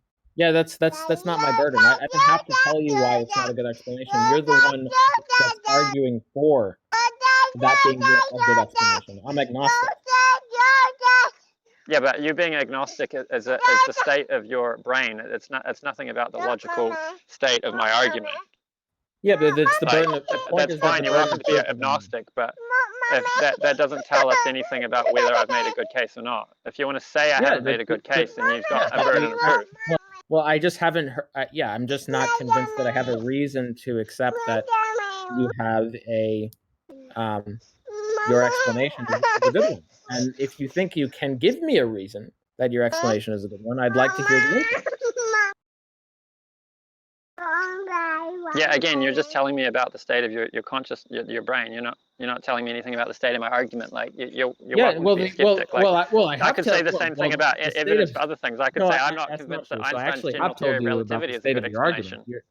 Yeah, I've told you. Okay, so just to be clear, I've not been, in terms of the state of your argument, we've tried formalizing one argument that you had that was formally invalid, then we made it formally valid, but there was no argument for P1. So the state of your argument is that it's unsound.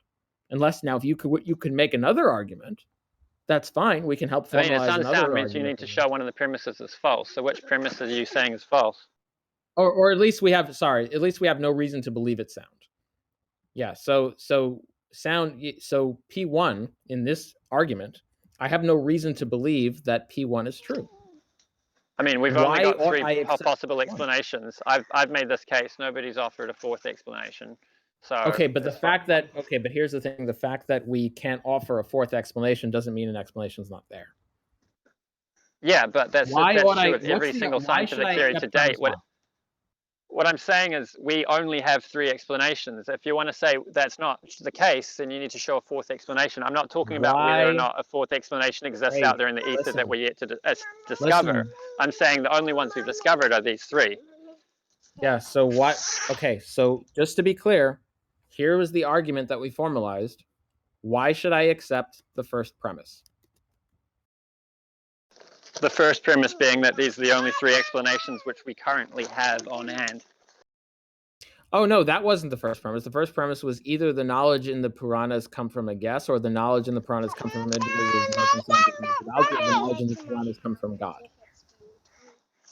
But as I said before, it's an inference to the best hypothesis. We're working with the explanations we've currently got. Do you think so that what you want to do is say that premise, or should we accept a different premise? Or does premise 1 need to be rewritten? I've said from the beginning that it's an inference to the best hypothesis, which it always means... I don't hear you answering the question. I'll repeat You're just splitting hairs now. I've said that it's an inference to the best hypothesis this entire time. Premise 1 or not? The premise is that, the argument is that it's an inference to the best hypothesis. I've said this all the way through. What I'm saying is we have these 3 explanations. So if we're going to go with the best explanation, we need to go with... Arjun, the inference to the best hypothesis, I tried to formalize it. You signed off on this argument. Now, for premise 1, in the argument you signed off of, do you think I should accept premise 1 being true? And if so, why? So you split hairs over it, and then I pointed out that actually what we need to say is the only explanations we have are these 3. So the best explanation that we have is going to be one of these 3. It's not A, it's not B. Therefore, the best explanation we have is C. So you don't agree with premise 1 as it's written. You want it to be rewritten. Is that correct? Yeah, sure. Rewrite it. But again, you're splitting hairs. I've said all the way through that it's an inference to the best hypothesis. So this isn't like, it's not that I'm editing anything. I just want to know, what let me just ask you this. Do you think that if we have the best of the best hypothesis, that means we should accept it? If a hypothesis is the best one available that we have on hand, does that give us reason to accept that hypothesis? Well, you at least place more faith in that explanation than any of the others. Well, that's not what I asked, right? That's not what the question I asked. So the question I asked was, if you have a hypothesis that's the best one, does that always give you reason to accept that hypothesis? That's the question I asked. If you have multiple explanations, you always have. If there is a best of those multiple explanations, does that always give you reason to accept the best explanation there? Well, I mean, that depends on your degree of confidence that there's only those explanations available and so on. Cool. Okay, so is that a no or a yes? We always formulate our worldview by just going with the current best explanation. Science does it all the time, And if you want to say all the explanations are crap, that's also an explanation. There's also a burden of proof in saying that none of the explanations are any good. I'm not appreciating a clear answer, so I'm just gonna ask it again. So, do you think that if an explanation is the best explanation of the available explanations on hand, do you think that gives us reason to accept that explanation? Yes or no? Oh, well, I think in this case, we have got grounds for at least placing some amount of confidence in it because the data is so extraordinary. I think just saying, let's leave it unexplained isn't satisfying or acceptable. So I'm just going to repeat the question. It's pretty uncanny. I don't appreciate an answer to the question I asked. So the question I asked was, do you think that in all cases, if we have multiple explanations, and one of those explanations is the best of the multiple explanations we have on hand, do you think that gives us reason to accept that explanation? Yes or no? Yeah, at least as a placeholder until we get a better explanation, we should accept that one. Okay, so just so we're clear, if I see a phenomena I can't explain, I have 3 explanations available on hand at the time. One is that the Cookie Monster did it. One is that the Tooth Fairy did it. and one is that my grandma rose from the dead and did it. I but conclude God's that not the analogous to the tooth fairy. God's answers to philosophical problems. God's something people come to believe in old age. There's many symmetry breakers between God and the tooth fairy and the Cookie Monster. I just want to know if in that scenario I should accept one of those three explanations. Because one of them's presumably I'm not better accepting to the Tooth Fairy or the Cookie Monster as acceptable explanations, and I don't think there's an analogy to be drawn between I don't see those how and that's God. relevant, whether there's an analogy to God or not. Because you said that I always have reason to accept it as a placeholder, right? So now, I'm talking about prior probabilities here. So the prior probability of the Cookie Monster is extremely different from the prior probability of God's existing. Yeah, I don't see how that's relevant, because what you said was that I should always have reason to take the best explanation as a placeholder and accept it.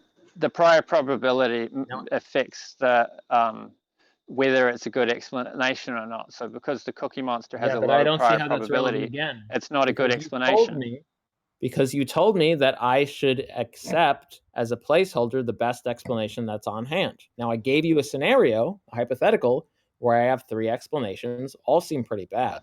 And I'm showing why the Cookie Monster is not a good explanation. When we say best explanation, I didn't ask we can talk about the criteria of what makes something a good explanation. So the Cookie Monster and the Tooth Fairy. So we're dodging now. So what I asked you was that, so you told me that you should accept the best explanation as a placeholder. Yeah, I'm working with that criteria, the best explanation. Now, if that criteria is true, if I have three explanations for a phenomena, one is the Cookie Monster did it, one is the Tooth Fairy did it, and the third is my grandma resurrected from the dead and did it, should I accept one of those explanations as a placeholder? Well, I think in this case, you can say none of those are good explanations because of the prior probabilities. It's not answering my question. So should I accept? So is that a no? Is that a no? Well, if you can show that none of the explanations are good, then you shouldn't accept them. I don't see why we should accept that God isn't a good explanation. Even if one of them is the best, to be clear, even if one of those explanations are the best explanation available at the time, do you think I should not accept any of those three explanations as a placeholder? Yes or no? Yeah. Anyway, I don't like the way you're so you think I should over the not formalizations of the arguments.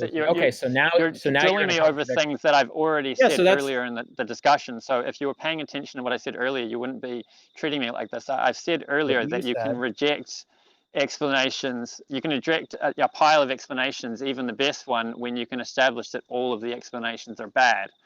Yeah, so but I'm saying in the case of God and the Puranic information that God's existence is not a bad explanation. Okay. You're not. So I asked you if you have the best of multiple explanations, if that always gives you a reason to accept. Okay, so let's add to that. Now you said yes, and so now I asked you in this hypothetical if I should not accept any of the three. You said you should not accept any of the three. So that's actually if you saying it doesn't give me a reason. It doesn't give me a reason to accept any of the three. If you say that, you're in a contradiction, because it is and is not the case that the best explanation gives you reason to accept it as a placeholder in all cases. Yeah, I'm not super practiced on this hyperformalizations of arguments. I'm more into prose and so on. So, yeah, I can explain to you. I can explain the contradiction that you're in if you'd like. So you just allow me to reformulate my position, because I'm not in the practice of hyperformulating arguments. I think it's dry and boring and unnecessary, because we can just talk in prose and understand each other. So, like I've said that if you can establish that all the explanations are bad earlier in the discussion, that you can reject them. So, like, let's just add that in. So, provided you don't just have you don't know that you have a bad lot of explanations, then you have no reason to accept the explanation. Sure, but you appreciate what you've told me in this conversation leads you to a contradiction. If you're willing to sign off on and to agree with that, then fine. We can go back. I'm happy with you going back and revising your previous statements. I'm just pointing out to you that based on what you've answered how you've answered my questions, you've led yourself into a logical contradiction. Yeah, I mean, I'm doing this on my feet here. I don't really usually get into this hyperformulations, and it's not really something I'm a fan of. So, if we can just work with adjusting it in ways that makes it consistent, then we can. Sure. Bring in the point that you can reject a bad lot of explanations. Yeah. if you're willing to understand and acknowledge that what you've said previously leads to a logical contradiction, I'm happy to work to go. But we can go back and you can amend your previous statements if you think. Well, we're just adding, modifying it a little bit. It's not like we're throwing the whole thing out. We're just adding. Okay, we can modify it whatever. You don't only have bad explanations. Totally, yeah, it's totally fine. I'm just pointing out to you based on what you've said. You're in a contradiction. If you want to go and amend that, that's fine. Were you in agreement? Hello? Yeah. So let's move on. So that's a yes. So that's a yes. You've got you based on your previous statements, you're in a contradiction. We can acknowledge that you've contradicted yourself, and we can amend what you've previously said to be consistent. Correct? Yeah. Okay. Cool. All right. So then, what is now my question again would be then, if you have multiple explanations, does that give you reason in all cases to accept the best of those multiple explanations? Yes or no? I mean, provided you don't only have bad explanations, then it's fine in accepting the explanations you currently have. Science does it all the time, and then they find out their explanation was wrong. So is that a no? Sorry, say the question again.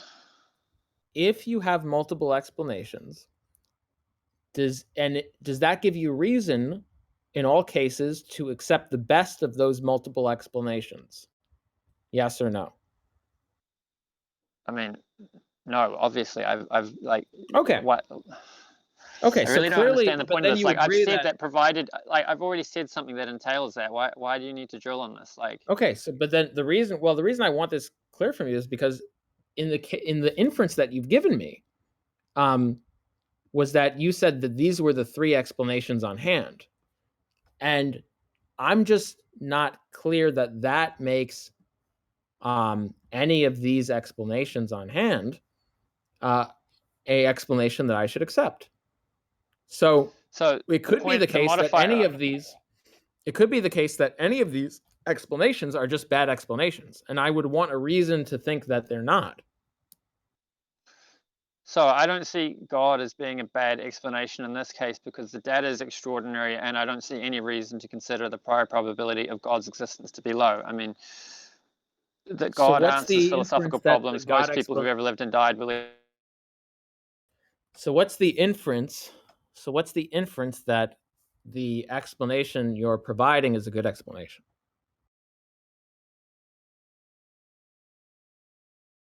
We can start with the first premise. I don't know if you're not coming through. Maybe it's the push to talk, but we can start with premise one. So I guess the conclusion would be the God explanation is a good explanation.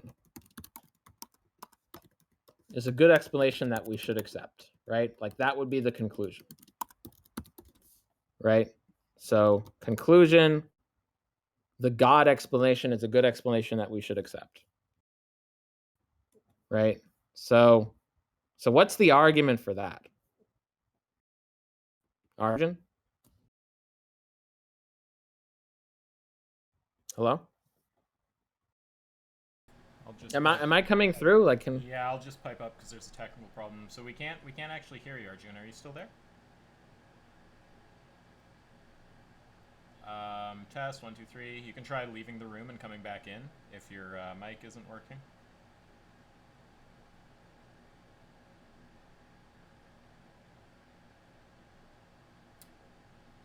Hello, Arjuna. Have we got you there?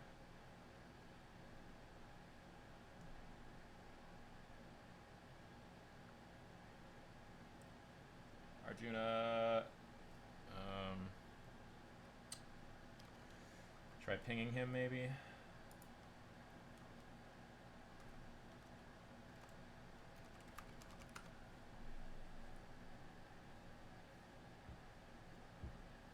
Arjuna, are you there? Hello, hello, hello, hello.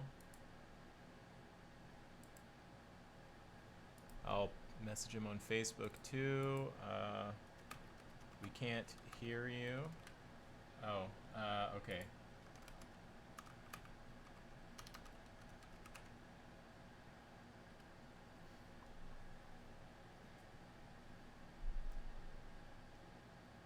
I don't know if you can see general, but yeah, he's saying he can't hear anything, so just tell him to leave and rejoin. Okay, there he goes.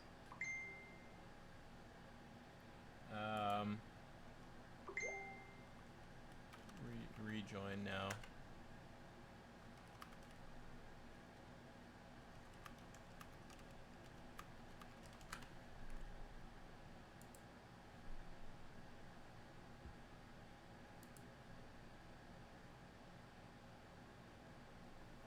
Okay. Okay, I don't know what happened. Loud and clear. No, it's all good.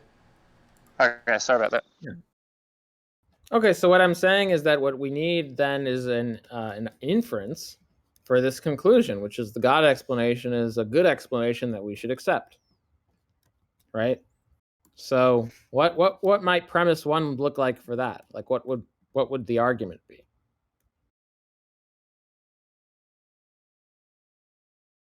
Sorry. Are you there, Arjun? Is that working? You're cutting out. Just make sure to hold down the button while you're talking there, Arjuna, like you were doing before.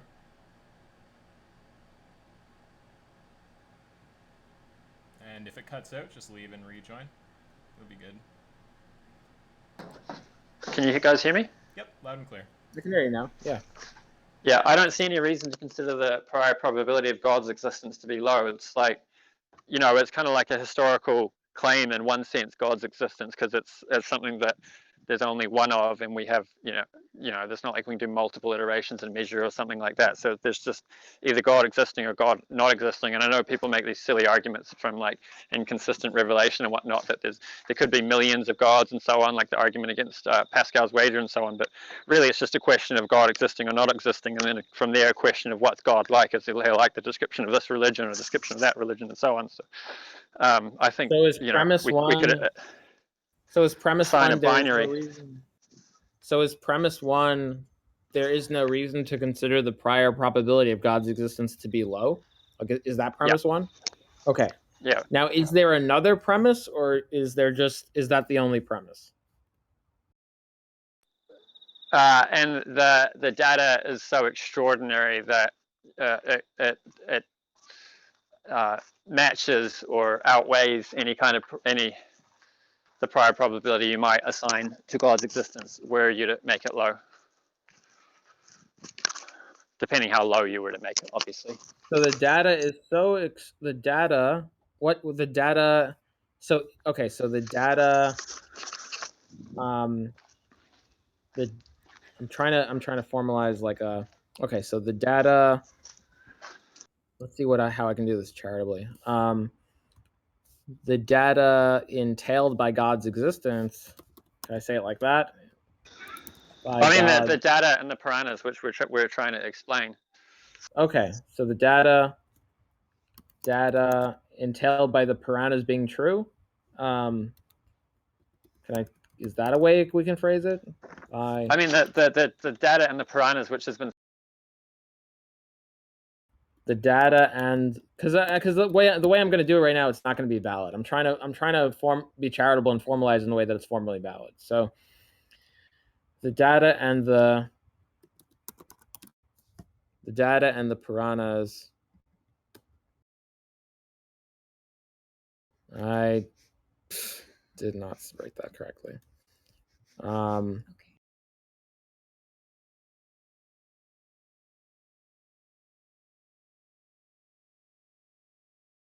So the data. So that's the point. We have a low prior probability, and we have a high.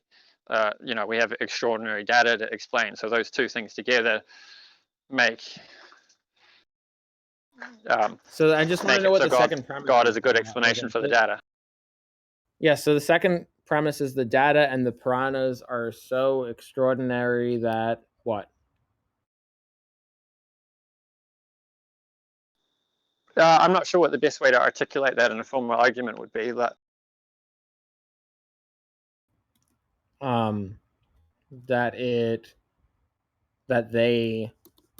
they are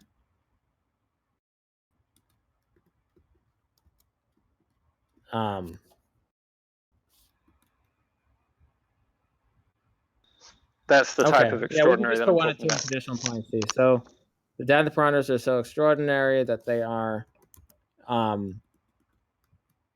that they have a very low probability. Well, maybe that they justify invoking explanations that have low prior probabilities. The data and the data and the piranhas are so extraordinary that they make the God explanation a good explanation that we should accept. Should we put it that way? No, we're just talking about how to work around prior probabilities. So one, we're saying we have no reason to assign a low prior probability to God's existence. Two, we're saying the data and the scientific accuracies in the piranhas are so extraordinary that they justify. Like this. Increase the posterior. So okay, so increase. So we can say posterior probability. Okay, so we can say that. So we have our prior and then we have our posterior. So the data and the piranhas increase our posterior probability. Okay, so increase our posterior probability of the God explanation such that, okay, substantially.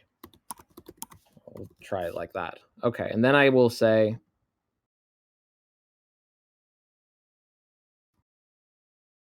okay, and so I'll say premise 1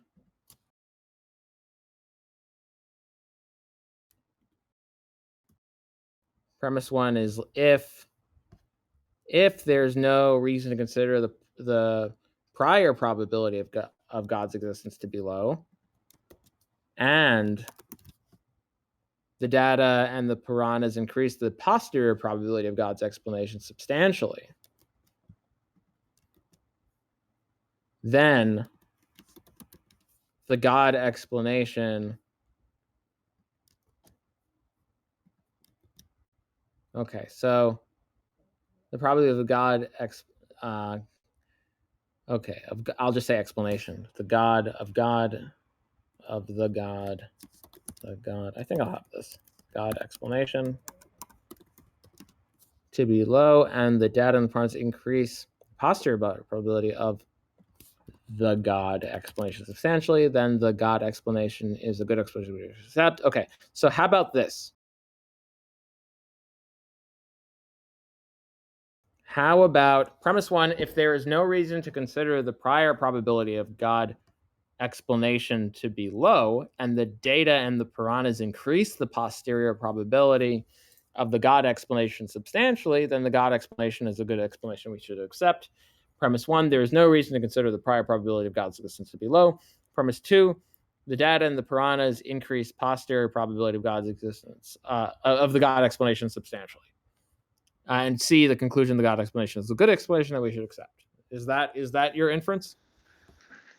Yeah, that sounds good. Okay. All right. So then what's the so what's the argument for what would be the argument for P2? I don't see why I would accept that.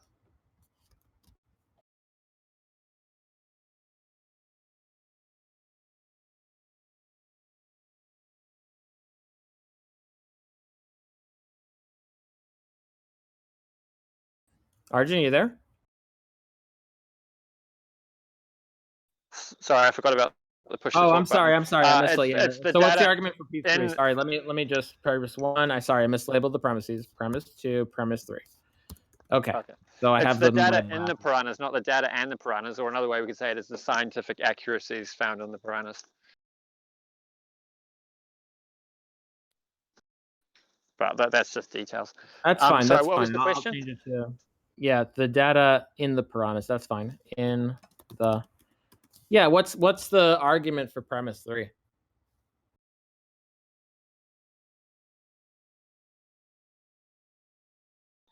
I mean, the first two premises of the argument, you combine those two together. You have a low probability of God existing, and you have data which increases, which makes it reasonable. Yeah, but what's the argument for premise 3? Sorry, so we have an argument. So do we have an argument for the third premise here? Because I don't see a reason. The first two premises constitute the argument. So when wait, I mean, so just to be clear, the first two premises is the argument for the third premise? Yeah, the third premise is the conclusion of the first two. So when you have, I mean, a good explanation is something which either has a low prior probability or which is an explanation for something. Okay, well, this is what you're saying? Are you saying the first two premises are the argument for the third premise, meaning this premise 1, if there's no reason to consider the prior probability of God explanation to be low and the data in the piranhas increase the posterior probability of the God explanation substantially, then the God explanation is a good explanation, then we should accept premise 2. There is no reason to consider the prior probability of God's existence to be low. Conclusion, the data in piranhas increases the posterior probability of God's explanation substantially. Because that doesn't follow... that does not follow, and that actually is not a valid argument. I mean, how do you define a good explanation? I would have thought you'd define a good explanation as something that explains the data and which has a prior probability and a posterior probability which match up to make it within the realm of being sensible or reasonable. Yeah, so we can have the same operating definition. What's being called into question is just that third premise. Now, when I asked you what the argument for the third premise is, you said the argument is the first two premises is the argument for the third premise, but that's not actually a valid argument. Sorry, well, how do you define a good explanation? The same way you just did, that if it has a high probability of being true, and with Bayesian, so that argument establishes that the prior probability of God combined with the posterior probability which the argument can work with or establishes combine together to make God a good explanation. Yeah, but the point I called into question is that it is the case that the data of the piranhas actually do increase the posterior probability of God. So what I really meant by the scientific accuracies in the piranha is that it's such extraordinary data that it justifies invoking explanations which have a low prior probability. Arjun, so I'm asking you for an argument for premise 3. You told me that the argument for premise 3 are the first two premises of the argument.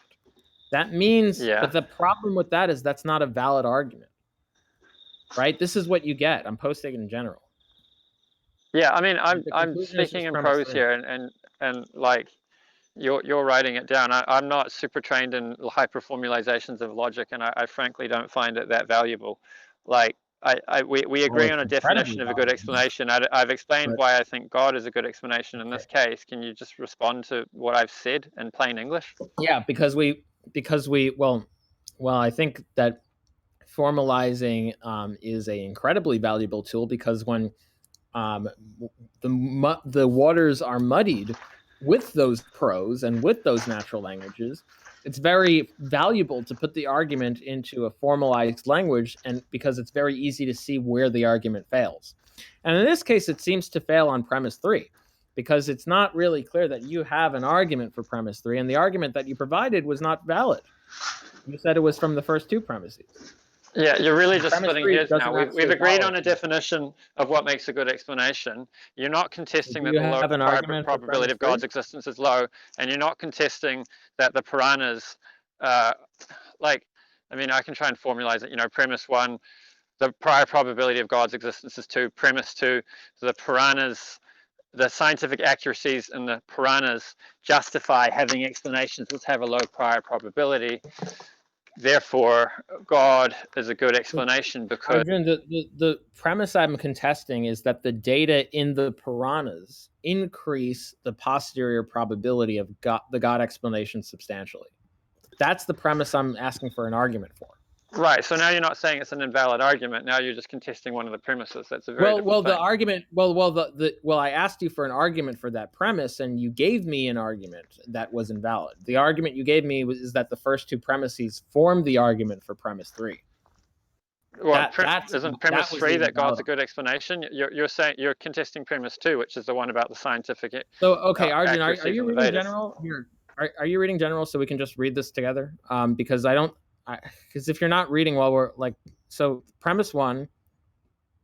So premise 1 is if there is no reason to consider the prior probability of God explanation to be low, and the data in the Puranas, it says and, but we can correct it to in, increases the posterior probability of the God explanation substantially, then the God explanation is a good explanation we should accept. Premise 2 is there is no reason to consider the prior probability of God's existence to be low. Premise 3 is the data in the Puranas increase the posterior probability of God's existence substantially.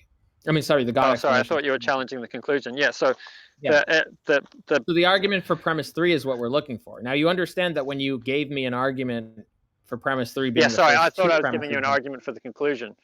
So okay, I didn't realize how you'd written it out. I don't see why. I don't understand what premise 1 is doing. Isn't premise 1 just the whole argument stated as one premise? Well, no. Premise 1 is the implication. Right. Wouldn't that normally go as the conclusion? I mean, you can have that premise as a conclusion, but that's not what you're trying to show. You're not trying to show if this is the case, then God exists. You're trying to show that God exists, right? Like if you're not trying to show that if this is the case, then the God explanation is good. The ultimate thing you're trying to show, presumably, is that the God explanation is good. Right. Yeah. Okay. Yeah, I get what you're saying. Sorry, I thought you were talking about the conclusion when you were challenging me. So we were talking past each other. So the reason for thinking the data in the Puranas increases the prior probability of God's existence, or the way I've been stating it is justifies invoking explanations that have a low prior probability, is because the data is so accurate in such an uncanny way. Like the degree to which it's accurate, the chance of getting all 3 of those right by chance is 1 in 10 to the 186. It's really uncannily accurate. All right. So then, so we would need an argument. So what I would need is an argument that, so I can try to formalize that. So it's saying like, okay, if the probability of this being true without God is incredibly low, then the data in the Puranas increase the posterior probability of the God explanation substantially.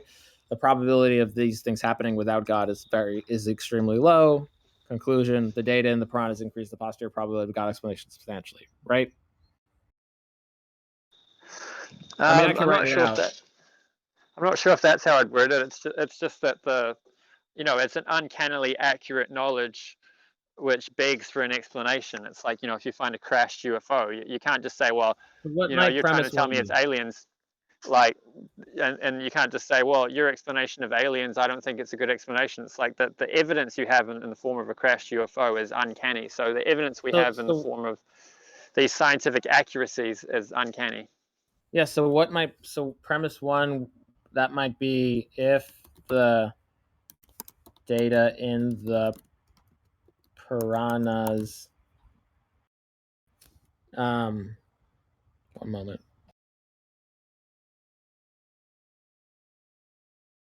If the data in the Puranas are, what was it? Uncanny? Yeah, I don't know if that's the best word, but I think it does the job. Just like finding a crashed UFO, you could say, what think uncanny is a good word. Highly unlikely without the God explanation being true. Yeah, I mean, if another way we could put it is, you could use the unlikely thing, like, if the Puranas were just written by a bunch of people who took mushrooms or LSD or whatever, it's highly unlikely that they'd have this kind of accurate information. Okay. So I have, if the data in the Puranas are highly unlikely to be there,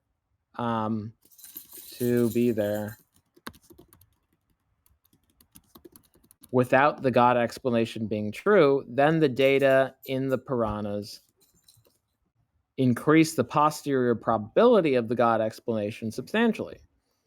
Now, premise 2 is going to be the data in the Puranas are highly unlikely to be there without the God explanation being true.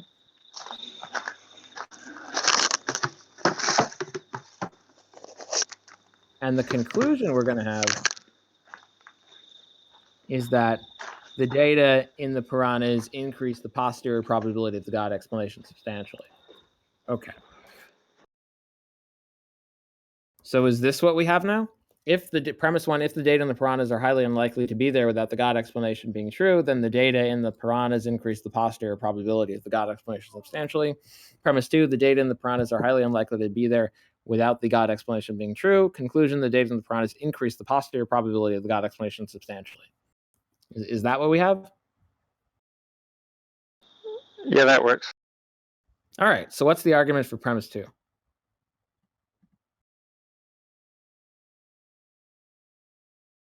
Because I don't see any reason why I should. Well, I mean, do we agree that the data is highly, extremely scientifically accurate, and couldn't have been there just by guesswork? I'm not sure how that, even if I agreed to that, how that gets me to premise 2. So we need an argument. I just need an argument for premise 2. So what we need is an argument in the conclusion.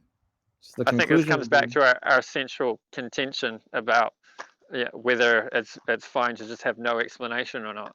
Like the data is uncanny and highly unlikely to be there by guesswork, and I can't see any way. So we're just coming back to the original. Wait, so argument. Do you have an argument for premise 2? Well, I think it just comes back to the original thing. So we're saying it's highly unlikely to be there. It's the scientific accuracy is uncanny, so it begs for an explanation. That's kind of the point. So the statement that it's highly unlikely to be there without the God explanation being true, that's just restating the premise. But do we have like an argument for the premise?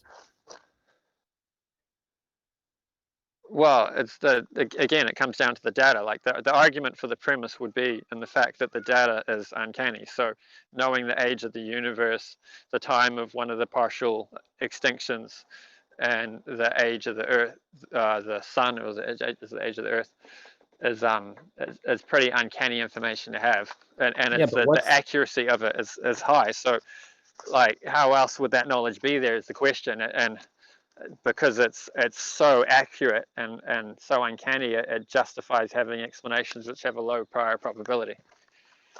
Okay, so so what's the argument that the data in the Puranas are highly unlikely to be there without the God explanation being true?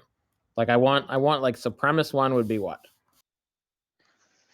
Well, again, it comes down to like the psychic example. If I could tell you the full contents of your wallet and other personal details that I couldn't have known by any other method, you could say, well, you could just invoke the same kind of skepticism. Well, yeah, I'm not convinced that you're psychic. The way you're arguing, I could give any kind of information. I could tell you your first girlfriend's name, the full contents of your wallet, what you had for breakfast. I'm not sure what other examples I could give, but I think I'm making the point. And you could just say, yeah, I'm still not convinced by the psychic hypothesis. Like, I'm just happy to have no explanation. I'm agnostic here. Convince me that you're psychic.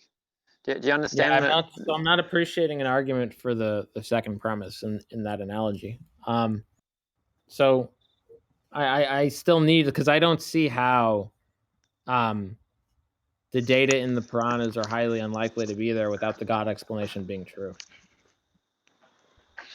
Just like I need an argument for the predictions of the psychic to be highly unlikely to be there without the psychic explanation being true. Well, you rule out the other explanations, and once you've done that, like Randy Carlson, that's fine. And established that there were other explations for many cases of psychics, we already went through that pathway. Then, right now we already went through the ruling out we rule out the guess explanation. We ruled out. We had the. Now we're going back to the previous inference that we had.